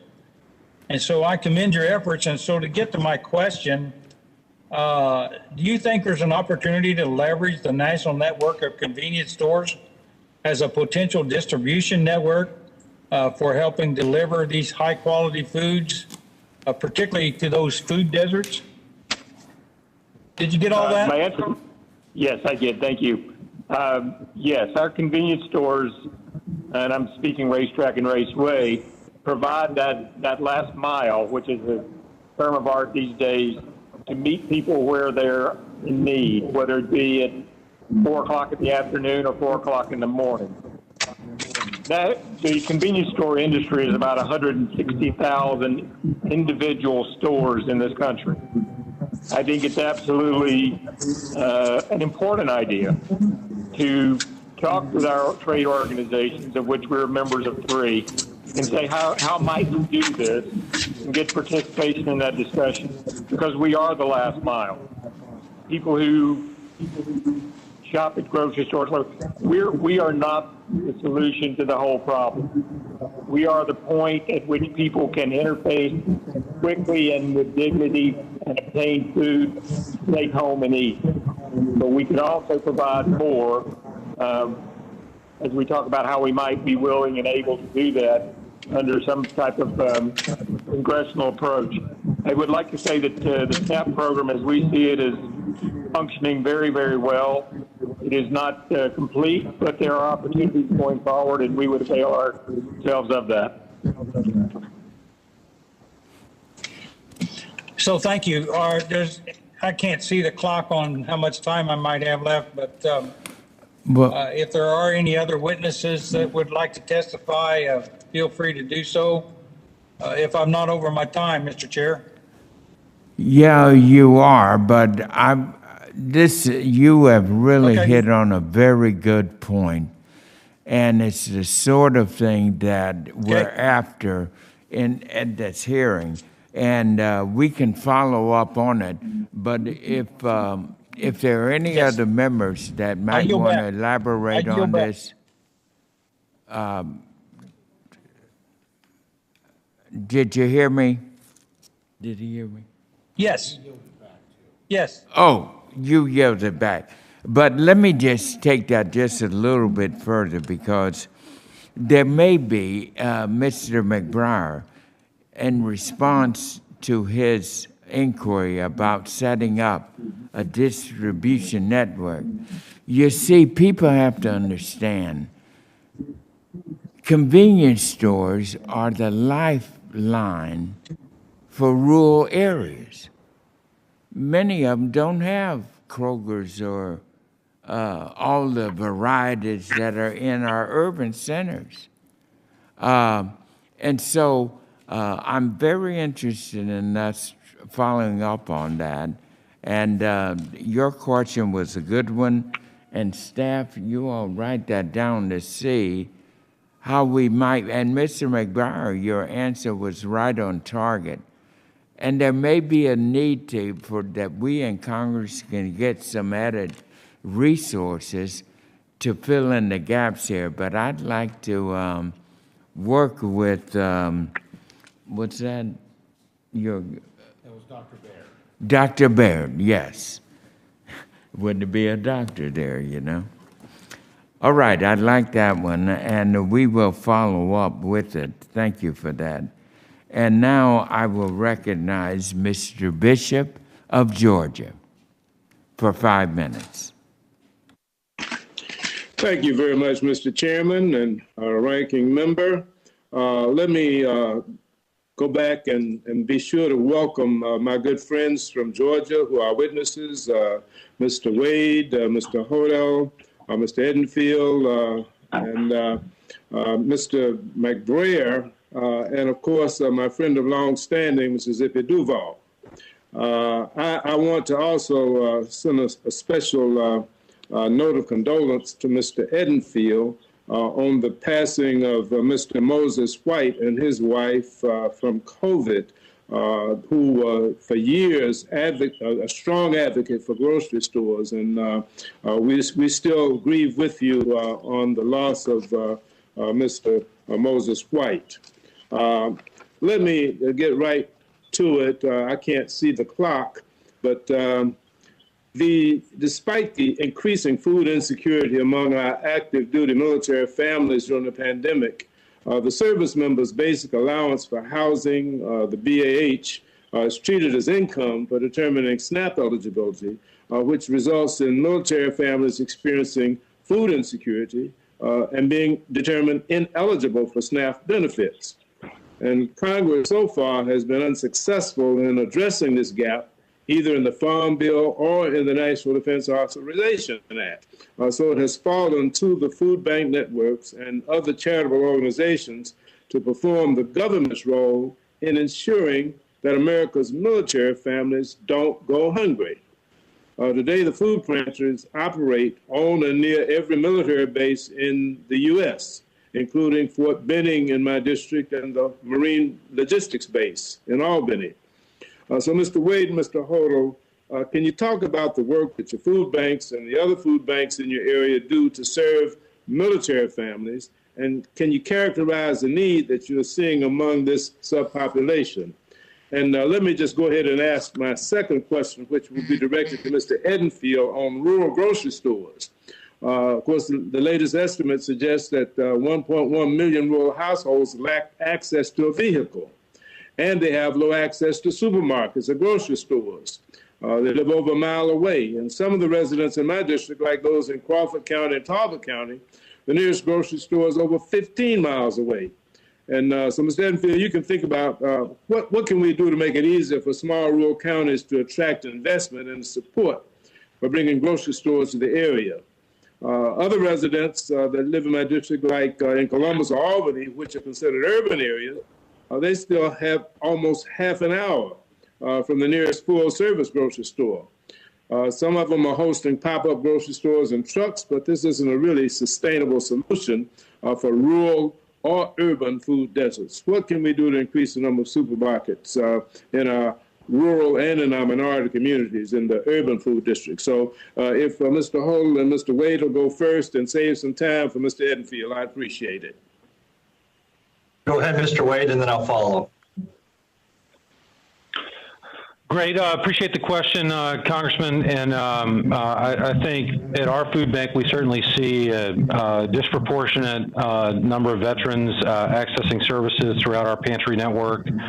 We work with a variety of community-based partners that in particular serve veteran populations. We know that other food banks around the state, as you mentioned, operate food pantries and food distributions actually on site at bases located across the state. And we know that this population faces unique challenges that we've got to be prepared to face. So I think for us at food banks, we're serving veterans in the way we serve everybody, which is let's get them access to food. We think we need to be creative as a country, as a network of food banks, to develop solutions to meet veterans where they are and get them the access that they deserve. Yeah, I'll add in for Midwest Food Bank a couple points of interest. Our human resource director is a Purple Heart veteran, and so we have a heart and an eye towards our veterans, and we appreciate their service for our country. We also provide kind of a holistic opportunity where veteran families will come in and utilize our facility, and they will have meetings around kind of re-entering the workforce and talk about emotional topics like post-traumatic stress disorder. And so we allow that group to come in and operate their meetings out of our facility, and then also provide that physical food service to the veterans as well. So those are a couple things that we're doing and focused on at Midwest Food Bank. I'm particularly interested in the active duty military people who are usually low-grade non-commissioned officers who have families, and of course, since the SNAP eligibility includes their BAH, they end up not being ruled eligible, so they end up having to come to food banks. Yeah, no comment on that policy, but definitely a comment on our desire to serve them as they come to the food bank to make sure that they have the food that they need. Thank you both. Mr. Edenfield, if I have any time, I can't see the clock. Yes, first, Congressman Bishop, I want to thank you for the condolences on Moses and Joyce. We miss them dearly. Now, on the rural grocery stores, that is a challenge, and it's hard to answer because in the last 40, 50 years, there's so much of that is strictly farming, where at one time, as I mentioned earlier, there was some small manufacturing, where it was garment factories or something like that to help support those communities. And now they really, there's pretty well it's farmers and farming and farm laborers. So it's a numbers thing, and it just takes so much to be able to even a small grocery store. So it's hard to, it's still going to be unless something else could move into these areas, or if they could be just a little more population, it's going to be hard sometimes to get it something. 15 or 20 miles is a long ways to go.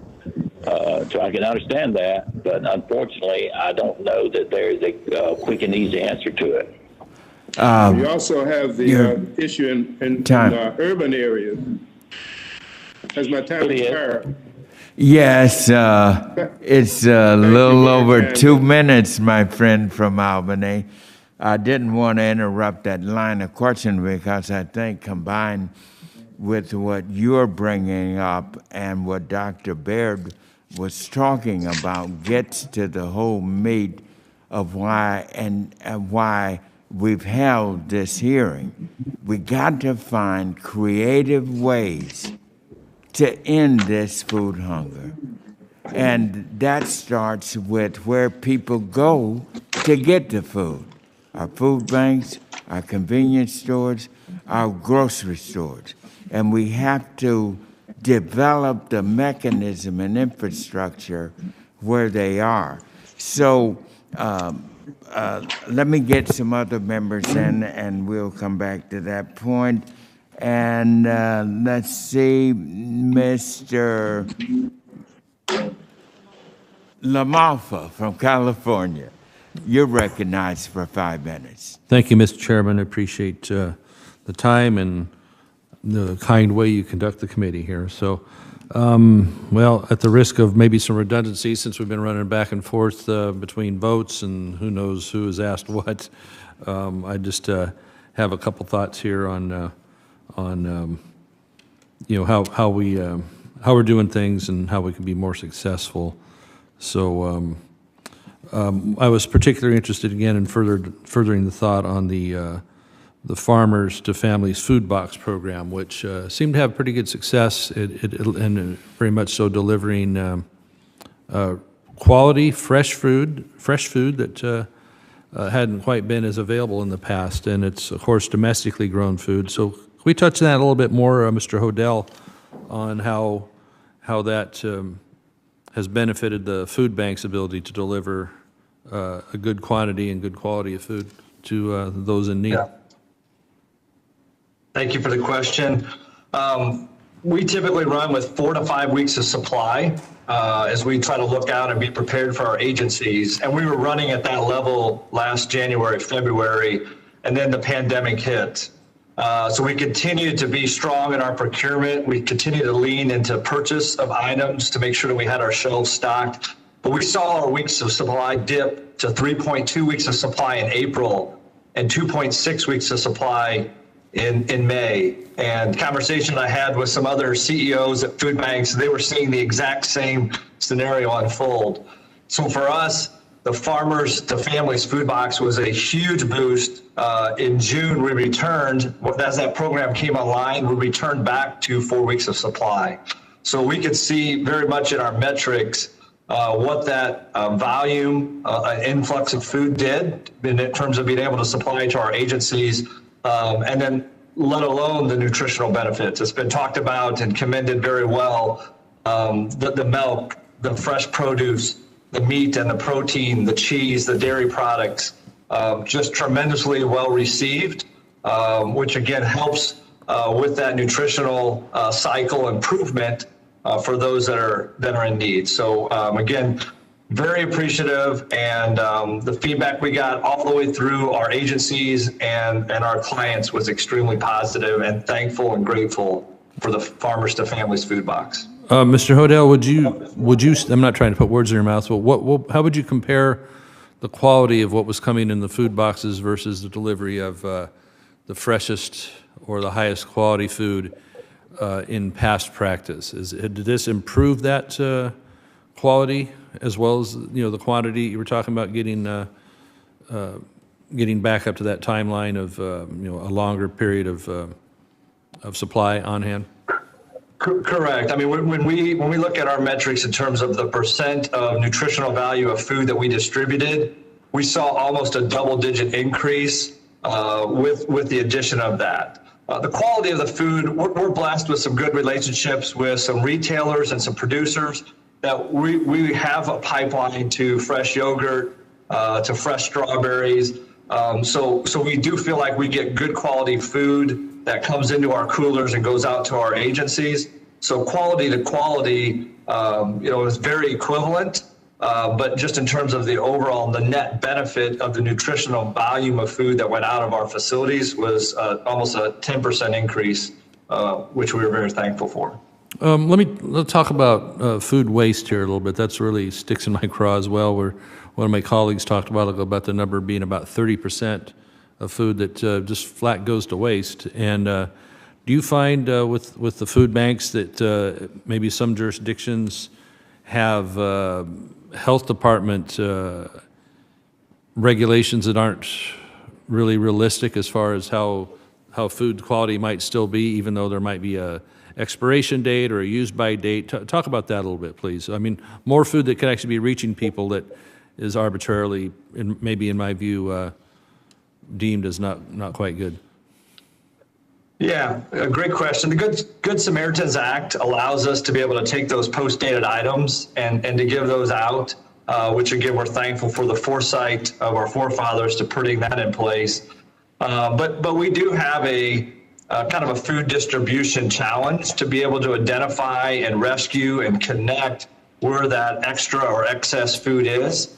And so that, that's a logistical challenge that our procurement team works through to try to make sure that we are connecting where there is opportunity and where that waste is occurring, to make sure that we're salvaging that and bringing it into the food bank network. And so I think, there's at times on the business side, I would say there's some hesitancy at times to maybe form that partnership with a food bank for fear of the risk that it maybe imposes on them as a business.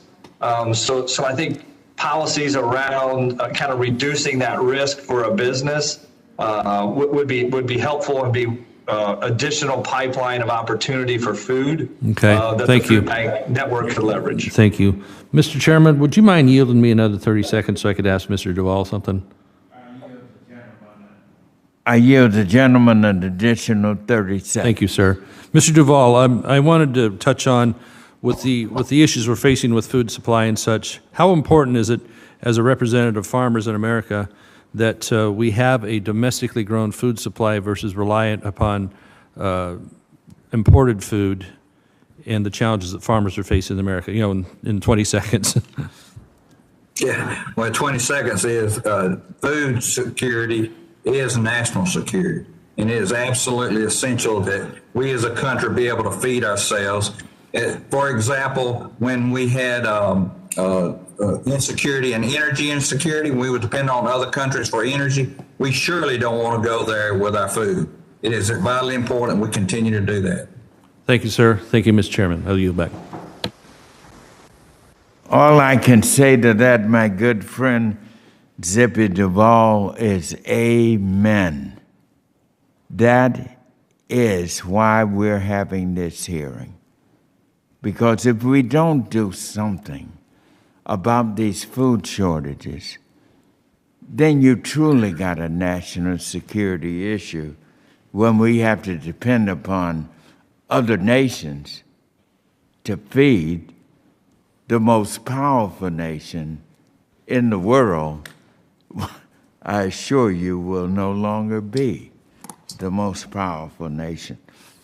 And I can't thank the committee enough. I mean, you all are asking some great questions. Our panelists are giving some great help here as our experts. And now let me continue with Ms. Axney from Iowa. Is she on? Thank you, Chairman. So good to be here. And thanks to all the witnesses for sharing the work that your organizations have done during this time of need. We've got 42 million Americans, including 13 million children, who are estimated to experience food insecurity this year. So we all know on this committee that this needs to be discussed, and I really appreciate everyone for being here and for our chairman of making this a priority. As you just mentioned, Zippy, it's a shame that we have food insecurity in this country at all, but the effects of the pandemic have only worsened the situation. In Iowa, we saw an increase of 50% in food insecurity, with over 450,000 of our friends and neighbors struggling to get the food they need. But we know this is an issue in every community, rural and urban. But as Mr. Wade noted in his testimony, rural communities have experienced higher levels of hunger before the pandemic, and the pandemic has only exacerbated those issues. In fact, Feeding America's latest reports estimates that over 14.4% of rural Americans were food insecure last year. And that's 6 million individuals in rural communities who lack the food they need.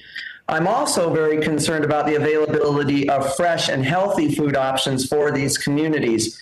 For example, when I'm traveling across my district, 16 counties, it's majority rural, and I stop at a convenience store, often the only fresh item is truly a yellowing and bruised banana that's sitting on the counter.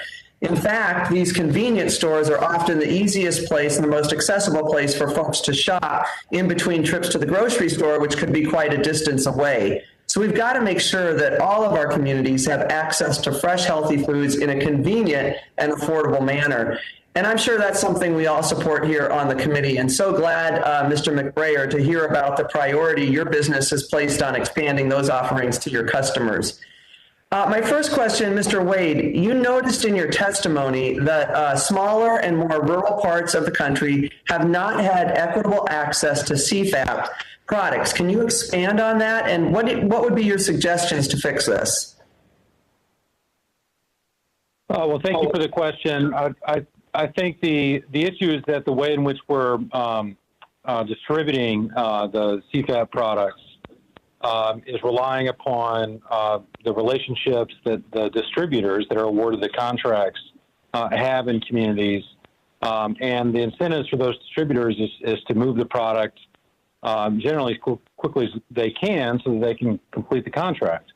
They don't always have relationships in every part of the country, especially in those parts that are have fewer resources and higher rates of food insecurity and lower access to the kind of products that you're talking about. So I think the solution is that we are utilizing networks similar to the Feeding America network, where we have real relationships on the ground in every county in the United States. And so listening to local stakeholders, utilizing those organizations that already have expertise in handling this product, that already know how to get product to even the more difficult to reach areas, needs to be a part of the accountability that we put around the program. Right now, there's not as much accountability around the CFAP program, around how product is distributed equitably, as there is around the TFAP program. And so we would use that as a model for how you put some of those accountability measures in place and leverage the expertise of organizations that know what they're doing in this space.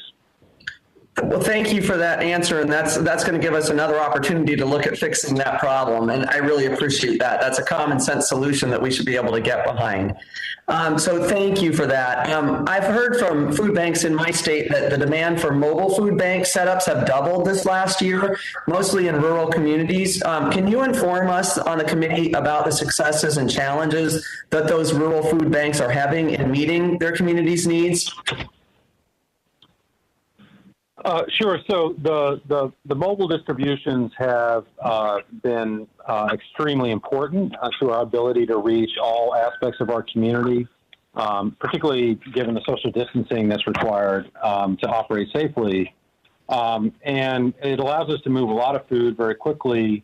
The challenge around those operations just going forward is that it puts you have to be there when the people are there, and so it's not as well developed an infrastructure as you have maybe in some more densely populated areas where people can go to standing pantries at hours that are more convenient to them. So part of the solution that we're trying to develop is how do we make those mobile distributions more accessible at more times, more frequently in communities that are more remote. And food banks around the country are developing solutions around that. Well, thank you so much. I know we're out of time, but that's why I'm so proud to support the American Rescue Plan, because SNAP also plays a big part of this. And I know the food banks are a great part, but we need the support from SNAP, and this is going to help us get to those needs. Thank you so much. I yield back.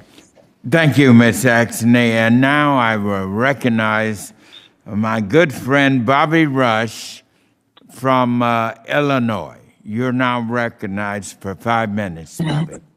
I want to thank you, Mr. Chairman, and I want to welcome all the witnesses today.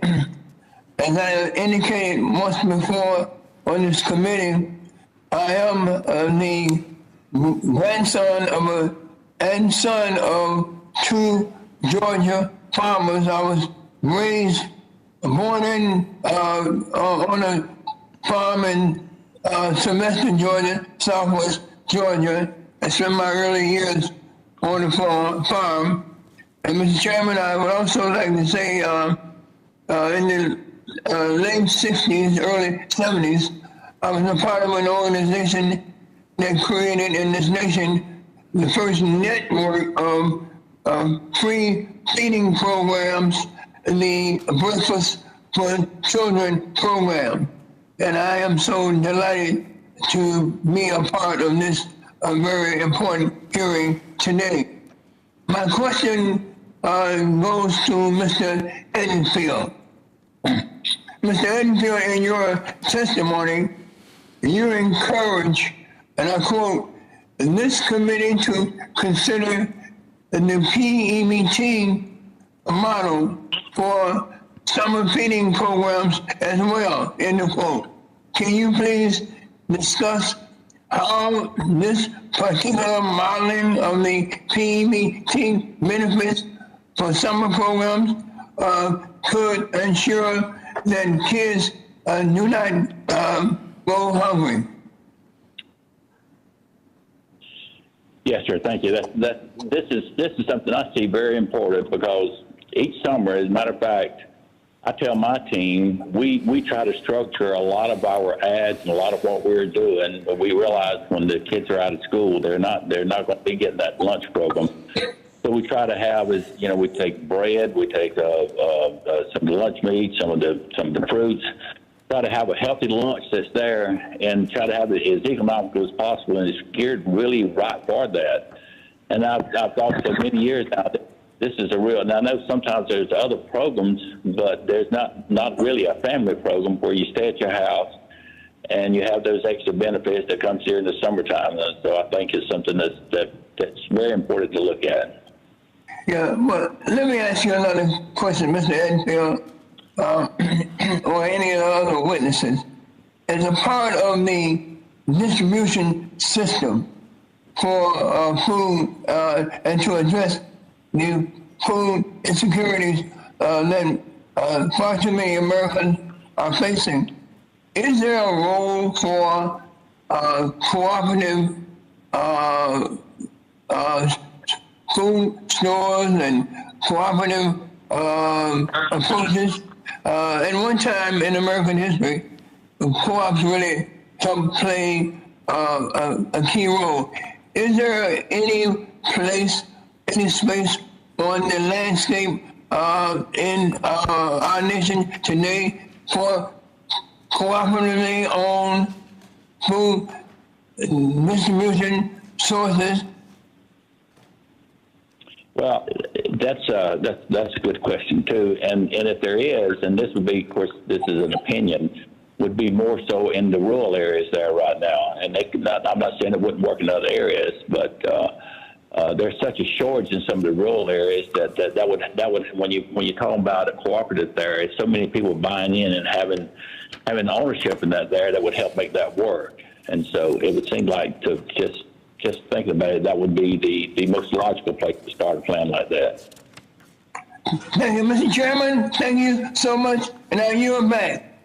Thank you, Bobby. And now I recognize Mr. Al Lawson from the great state of Florida. 5 minutes.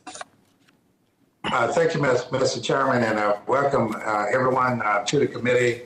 And I know that there's been a lot of questions that is asked over the last 3 hours or so, but I have this question. I get it down to Mr. Wade. Florida 5th Congressional District is no stranger to food insecurity, and sadly, COVID-19 pandemic has only made the situation for our families even worse. From farm share of Northeast Florida to the second harvest of the Big Bend, food banks and their services have been essential in feeding Floridians. Can we talk about the unique way food banks like yours have been able to respond to COVID-19 pandemic, and how do you think the federal government can better help you all on the other side of the pandemic? Well, thank you, Representative. And I think, as we've been talking about this morning, the way that the food banks have been able to respond to this crisis is we have really dramatically grown our sourcing of food by buying more food, by working closely with our food donor partners, by leveraging federal commodities that have been provided through the various stimulus packages, and then really growing the number of mobile distributions that we provide, continuing to support the needs of our existing partners, and just working to expand our transportation capacity so that we've got more food going to more places more often to make it more accessible. The support we need going forward to continue to respond to elevated levels of need, which we think will be with us for some time, is certainly we need ongoing investment in TFAP, in the food box program, so that we continue to have the inventory we need to respond. If those programs are not sustained at sort of current levels, there's no way that we're going to be able to replace that volume of food using private sources. So we need those programs to continue to be funded aggressively. We also think it's important to continue to sustain expanded SNAP benefits to reduce the burden on food banks. And we think, as some folks have been talking about, pandemic EBT is a program that is really important, particularly as we think about the impact on families with children. Okay, thank you very much. And my second question, from veterans to college students, my district is the home of many of these most vulnerable population when it comes down to food insecurity. And as the COVID-19 crisis highlighted how these special populations are often been forgotten in our social safety network, what recommendation would you all make to ensure our students, even though I know several universities in the district have these food banks, veterans, and I have a lot of veterans in my district, especially in Duvall, probably more veterans there than any other place in the state of Florida. And elderly can be served by programs such as SNAP and the Emergency Food Assistance Program.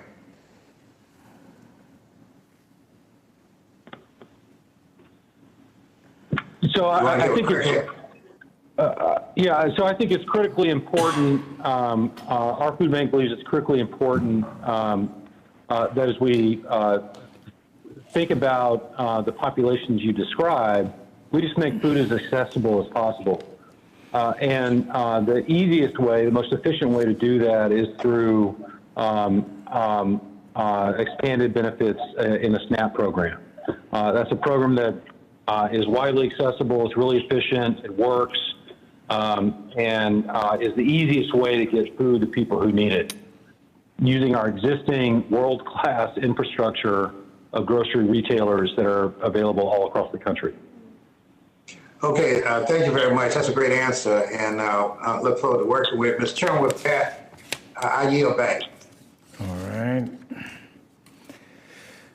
Now, may I ask, is Mr. Pandana back? Okay, fine. Yes, Mr. Chairman, I'm here. Very good, very good. We will now go to you, Mr. Pandana, and you are now recognized for 5 minutes.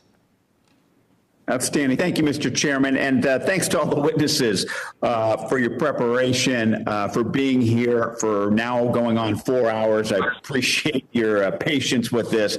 I am the last questioner, I think, but I'll make it quick, even if I'm not. Look, I just wanted to obviously thank the chairman for holding this type of hearing that really, with the diversity of all of the witnesses' experiences, shines an excellent light of the issues with hunger, not only during COVID, but when we're not in COVID as well. As many of you know, I come from the Central Coast of California, and as Zippy Duvall knows well, they call it the salad bowl of the world, and we are surrounded by fresh fruits and vegetables, but sometimes the people that harvest those fresh fruits and vegetables don't have access to the food that they're working around all day, unfortunately. And that's why these types of programs that we're talking about are very, very important, especially during COVID-19. Every week that I am in the district, I get out to a food bank, and as you can imagine, I've seen those lines only get longer, unfortunately, over this past year. But I think as it was said in a hearing we had last term, food banks, as important as they are, we cannot food bank our way out of this. And so clearly, that is why the importance of SNAP is so important in this crisis. And it's also a situation in which is being remedied or addressed, at least with the American Rescue Plan, considering the 15% increase in SNAP funding, which I believe, and I'm sure some of you believe, will be very beneficial and instrumental in are dealing with our hunger issues. Mr. Wade, I know you've been answering a lot of questions today, but I got one final one for you. You mentioned that increasing the SNAP benefits by 10% is equivalent to doubling access to all of the food provided through our nation's food banks.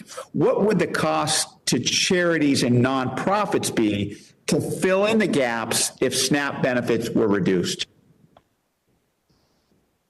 Well, if SNAP benefits were reduced, again, if we reduced SNAP benefits by 10%, we'd have to double our network.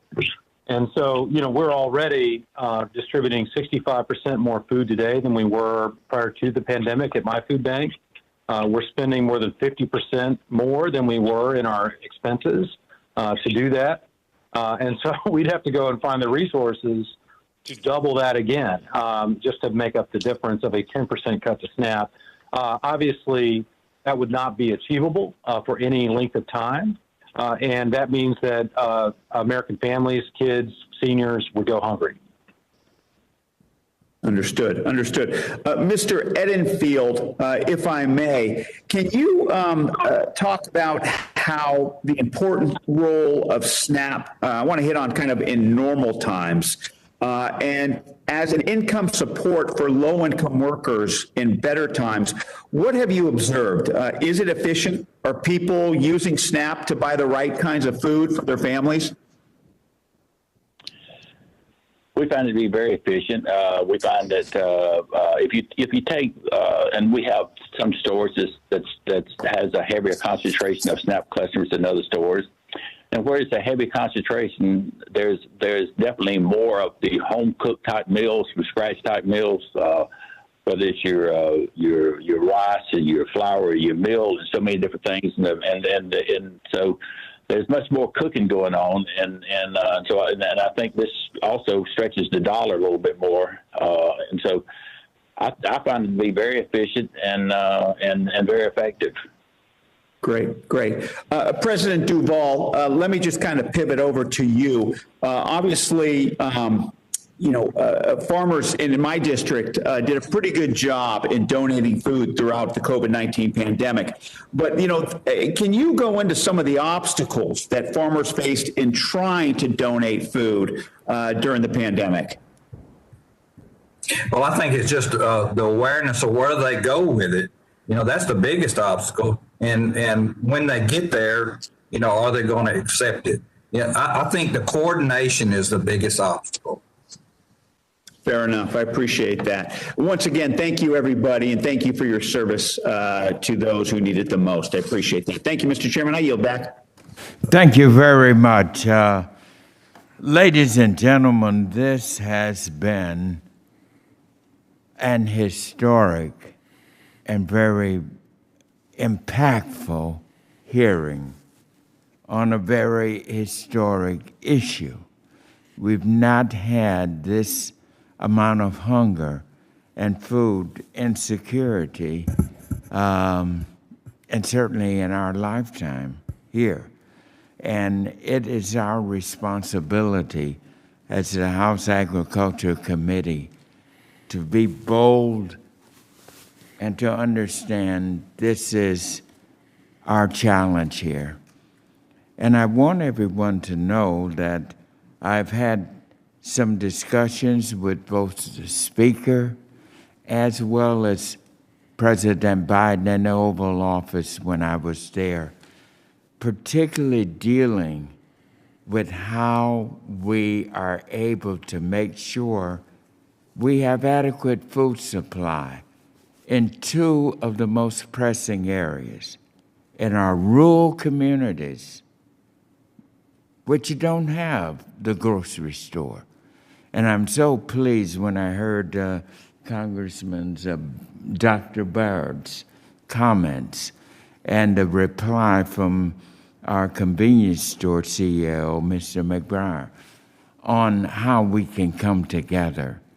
And so I want everyone to know how this entire federal government is aware of this issue, and they are looking to us in the House Agriculture Committee, as well as the Senate Agriculture Committee, to come up with solutions. So I can't thank our committee members enough for all that you all have done.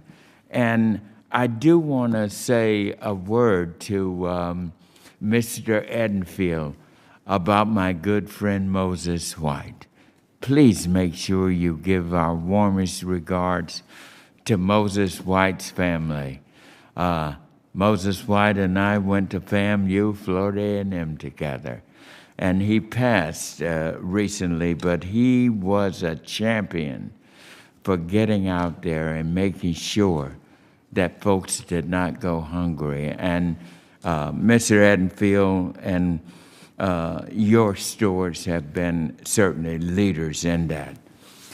At this time, before I give my closing remarks, I'd like to recognize our distinguished ranking member for his closing remarks and any other information you would like to share. Sure. In my 5 minutes of questioning, I deferred to the end here because I knew that, I mean, it's kind of creates some hardship when we have these hearings on going home day because folks are dependent on airlines and there's fewer and fewer choices. So I wanted to make sure all of our members on both sides of the aisle had the best opportunity to speak. And so let me do my questioning first. And Mr. Chairman, first, let me say I'm grateful that President Biden and Speaker Pelosi have finally caught up to where the Agriculture Committee has been in a bipartisan way for years. Yeah. I welcome them to this. We've been the leader on this, and it's great that they maybe have an awakening of just how important our work is here that we've always done. The 14 Farm Bill, the 18 Farm Bill. My questions, first of all, thank you to all the witnesses. Nutrition assistance requires collaboration between governments, nonprofits, communities, individuals, churches, my home community, a Lions Club, other service organizations, volunteers.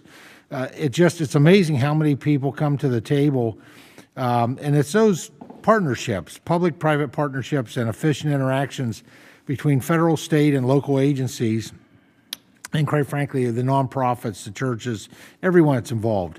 So let me start with Mr. Hodel. How do your collaborative efforts improve service delivery, and are there areas for improvement to ensure that recipients' needs are met? Yeah, thank you for the question. At Midwest Food Bank, we believe we do have the capacity and efficiency model to serve our communities quickly and fairly.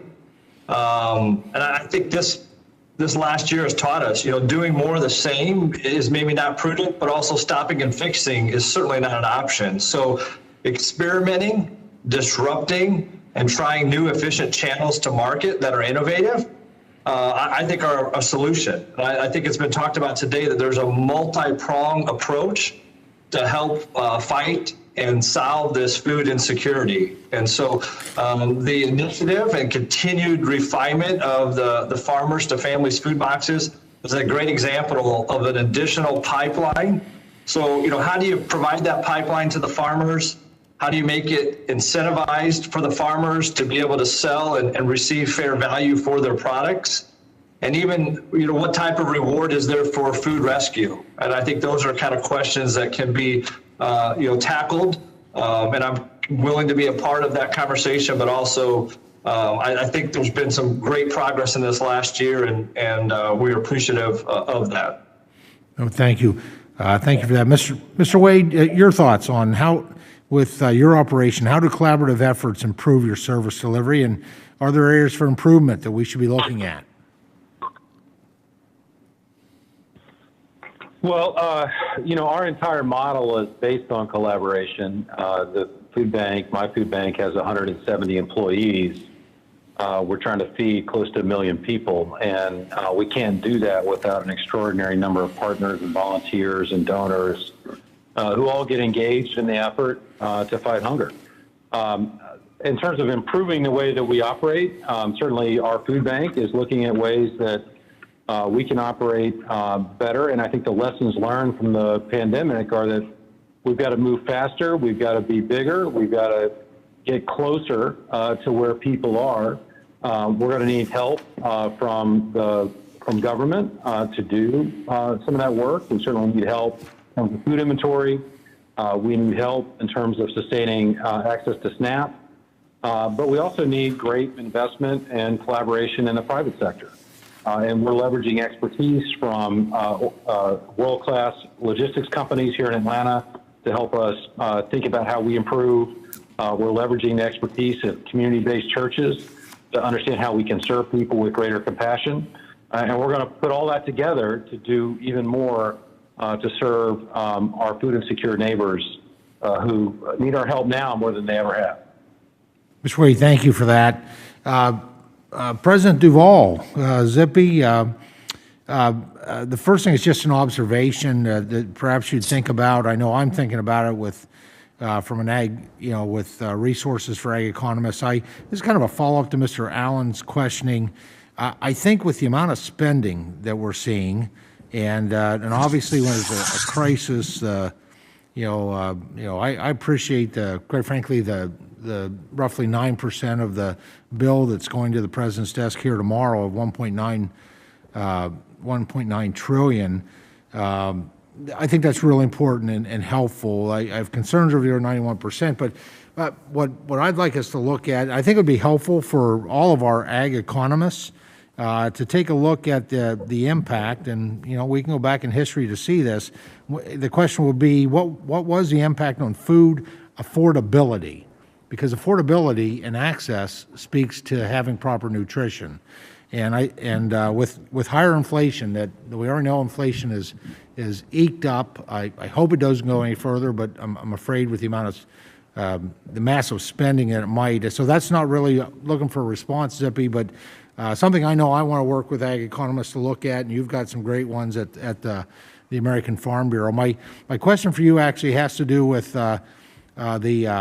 it was suggested by one of our witnesses today that the Farmers and Families Food Box Program funds were not efficiently used. Now, your testimony suggests there may be a place for a program like it moving forward. And I want to give you an opportunity to talk more about that and what that balance might look like moving forward. Well, I think, what we got to look at is our farmers always answer the call. If there's a new program out there that's put forward to help feed people that need it so badly, our farmers will adjust their marketing schemes, they'll adjust their production, they'll just adjust their processing in a way to do that. And we just got to remove all the barriers that they have to go through to get there, and be creative in what those programs look like. Very good. Well, let me just pivot into my closing remarks. It'll be, Mr. Chairman, I promise it'll be brief. They're all thank yous. Thank you for this hearing, first of all. Zippy, thank you to you and our American Farm Bureau, all of our state and county farm bureaus. Quite frankly, nutrition starts with our producers. Two simple truths: farmers feed and nutrition matters. And so thank you for that. Thank you to Mr. Edenfield and Mr. McBrayer. I want to thank you and your team members that work for you. They've been working as life essential employees when other folks have been sheltering at home or telecommuting. They've been working in settings that probably have had more interactions with the public in a pandemic than any setting that I can think of. The stories that we hear, the large gatherings in these grocery stores, convenience stores. It's just I think on behalf of everyone on the Agriculture Committee, our appreciation to you and your teams. And thank you for carrying those fresh foods. Those are incredibly important. That's what makes the farm to family food block so important. It really is concentrated with fresh foods, not just it's good for families, good for health, and good for agriculture. And finally, thank you to Mr. Hodel and Mr. Wade for the work of your food banks and all those that work so hard to make them successful. And with that, Chairman, I yield back. Thank you very much, and I concur with you. And you and I were exchanging glances as we were hearing the expertise from our participants and from the excellent questions and exchanges from our members.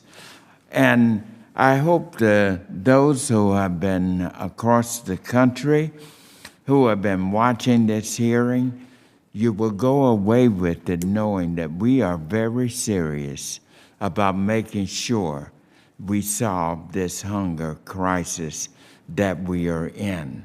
And I want to just have a few closing comments so people will know where we're going to go from this point, so that everyone should know this doesn't end. This is the beginning of our approach to deal with hunger in our nation. And so I want to start with Mr. Kyle Wade. And Mr. Wade, if you recall, you and I had a conversation a few months ago as we were doing one of our COVID-19 testing drive-thrus and food distribution. And at that point, I mentioned to you that we were going to have a hearing, but I also recalled that you brought to my attention that there might be a need for some language change within something that we could do here in Congress. And I'm wondering, I think I'd certainly put you in touch with the staff, and I wanted to make sure we had responded to that. I think you may remember. You remember that conversation we had, Mr. Wade?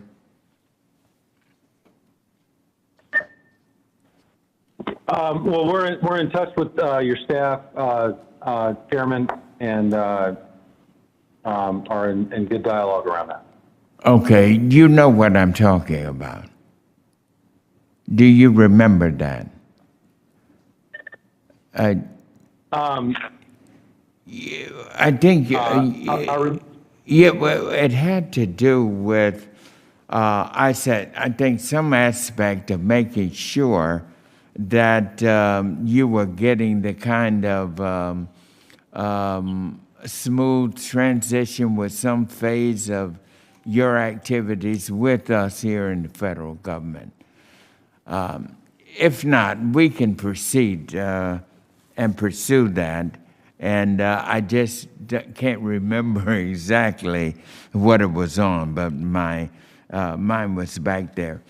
But I want to thank you, Kyle, for that. And I am asking that you continue to work with our staff, because I want to try to find some ways that we can help here in Congress. The food banks, you're a very important part. All you have to do is watch the TV news and see the lines of cars and trucks and vehicles, some miles long, some in the car since 4 o'clock in the morning, coming to our food banks. You are their lifeline. And so it's very important for us to know how much more we can help you and help our food banks. And Mr. Edenfield, with Wafels, I know the history there. You and I have been partners for a long time in Georgia, and especially working with my good friend Moses White and our relationship there. And I just wanted to also let you know that we want you to work with our staff and our committee. The reason we have these hearings, folks, is to bring in the expertise, get the information, and then we in the committee parcel out much of this to our subcommittees, and it may be certain pieces of legislation that we need to introduce, and it may be appropriations of funds that come from these hearings. So we look forward to continuing that relationship. And Mr. Blackbriar, obviously, you know I'm coming to you because of the great interplay you had with Congressman Baird.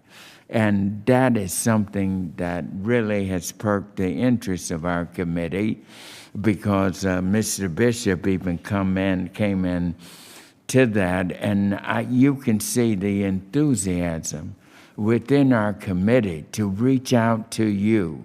You're the ones out there that are in the point of the battle. They come to you. They come to the grocery stores. They come to Wayfield. They come to Kroger. They come to your convenience stores to get the food. But we have a problem of the rural-urban divide, and those fault lines are getting larger and larger, and none larger than our food. And so I am very interested, Mr. McBriar, and you see the members of the committee on, about seeing how we can enhance that and utilize and develop. It would be wonderful, like Mr. Edenfield said, if we could get grocery stores popping up in the rural areas. But it's all business, and they're going to go where they have the large market. But those convenience stores are there. I know. I grew up in Aner, South Carolina, and if it weren't for the convenience store, the furthest grocery store was down the road in Conway. And if you wanted to go to a big one, it's up in Florence or down to Myrtle Beach. But it was the convenience store in Aner that provided our food. So that's the case throughout. So I can't think, I'm overwhelmed with this hearing, with the amount of information that you all have given. And Zippy, what can I say about you, my friend? You're always there, and you bring in such valuable information.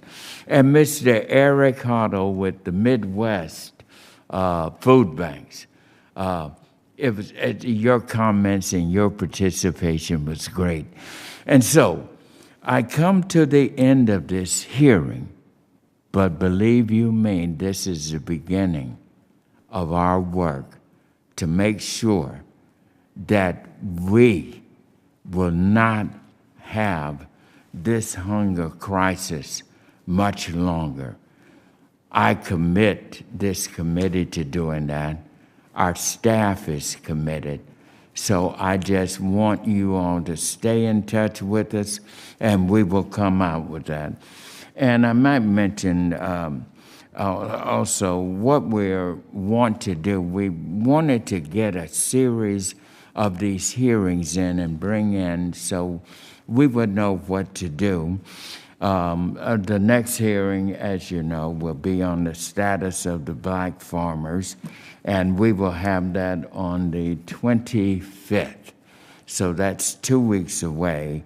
And then the rural development, as I said, Ranking Member, you and I said we would work together on rural development. And that hearing is scheduled for right after that, after the Black Farmers hearing, so we can get that. And then, for those of you who might know, our staff then goes to work, pulls the subcommittee hearings together with all our subcommittees so we can parcel out the work ahead. And each member and each subcommittee will have their responsibilities. So, with that, I turn to my wonderful staff. Is there anything else we need to mention before I close out? We're good. Except one thing, to say thank you to our wonderful staff who's done a good job. And you're part of the staff as well. We got two staffs. Congressman Thompson has a staff, I have a staff, and don't they work together good? They do a great job. Let's give them a hand, gentlemen. All right. So we see the two chairmen, ranking member and the chairman giving them a hand. Thank you all. It's been wonderful. God bless all of you. Thank you. This meeting is adjourned.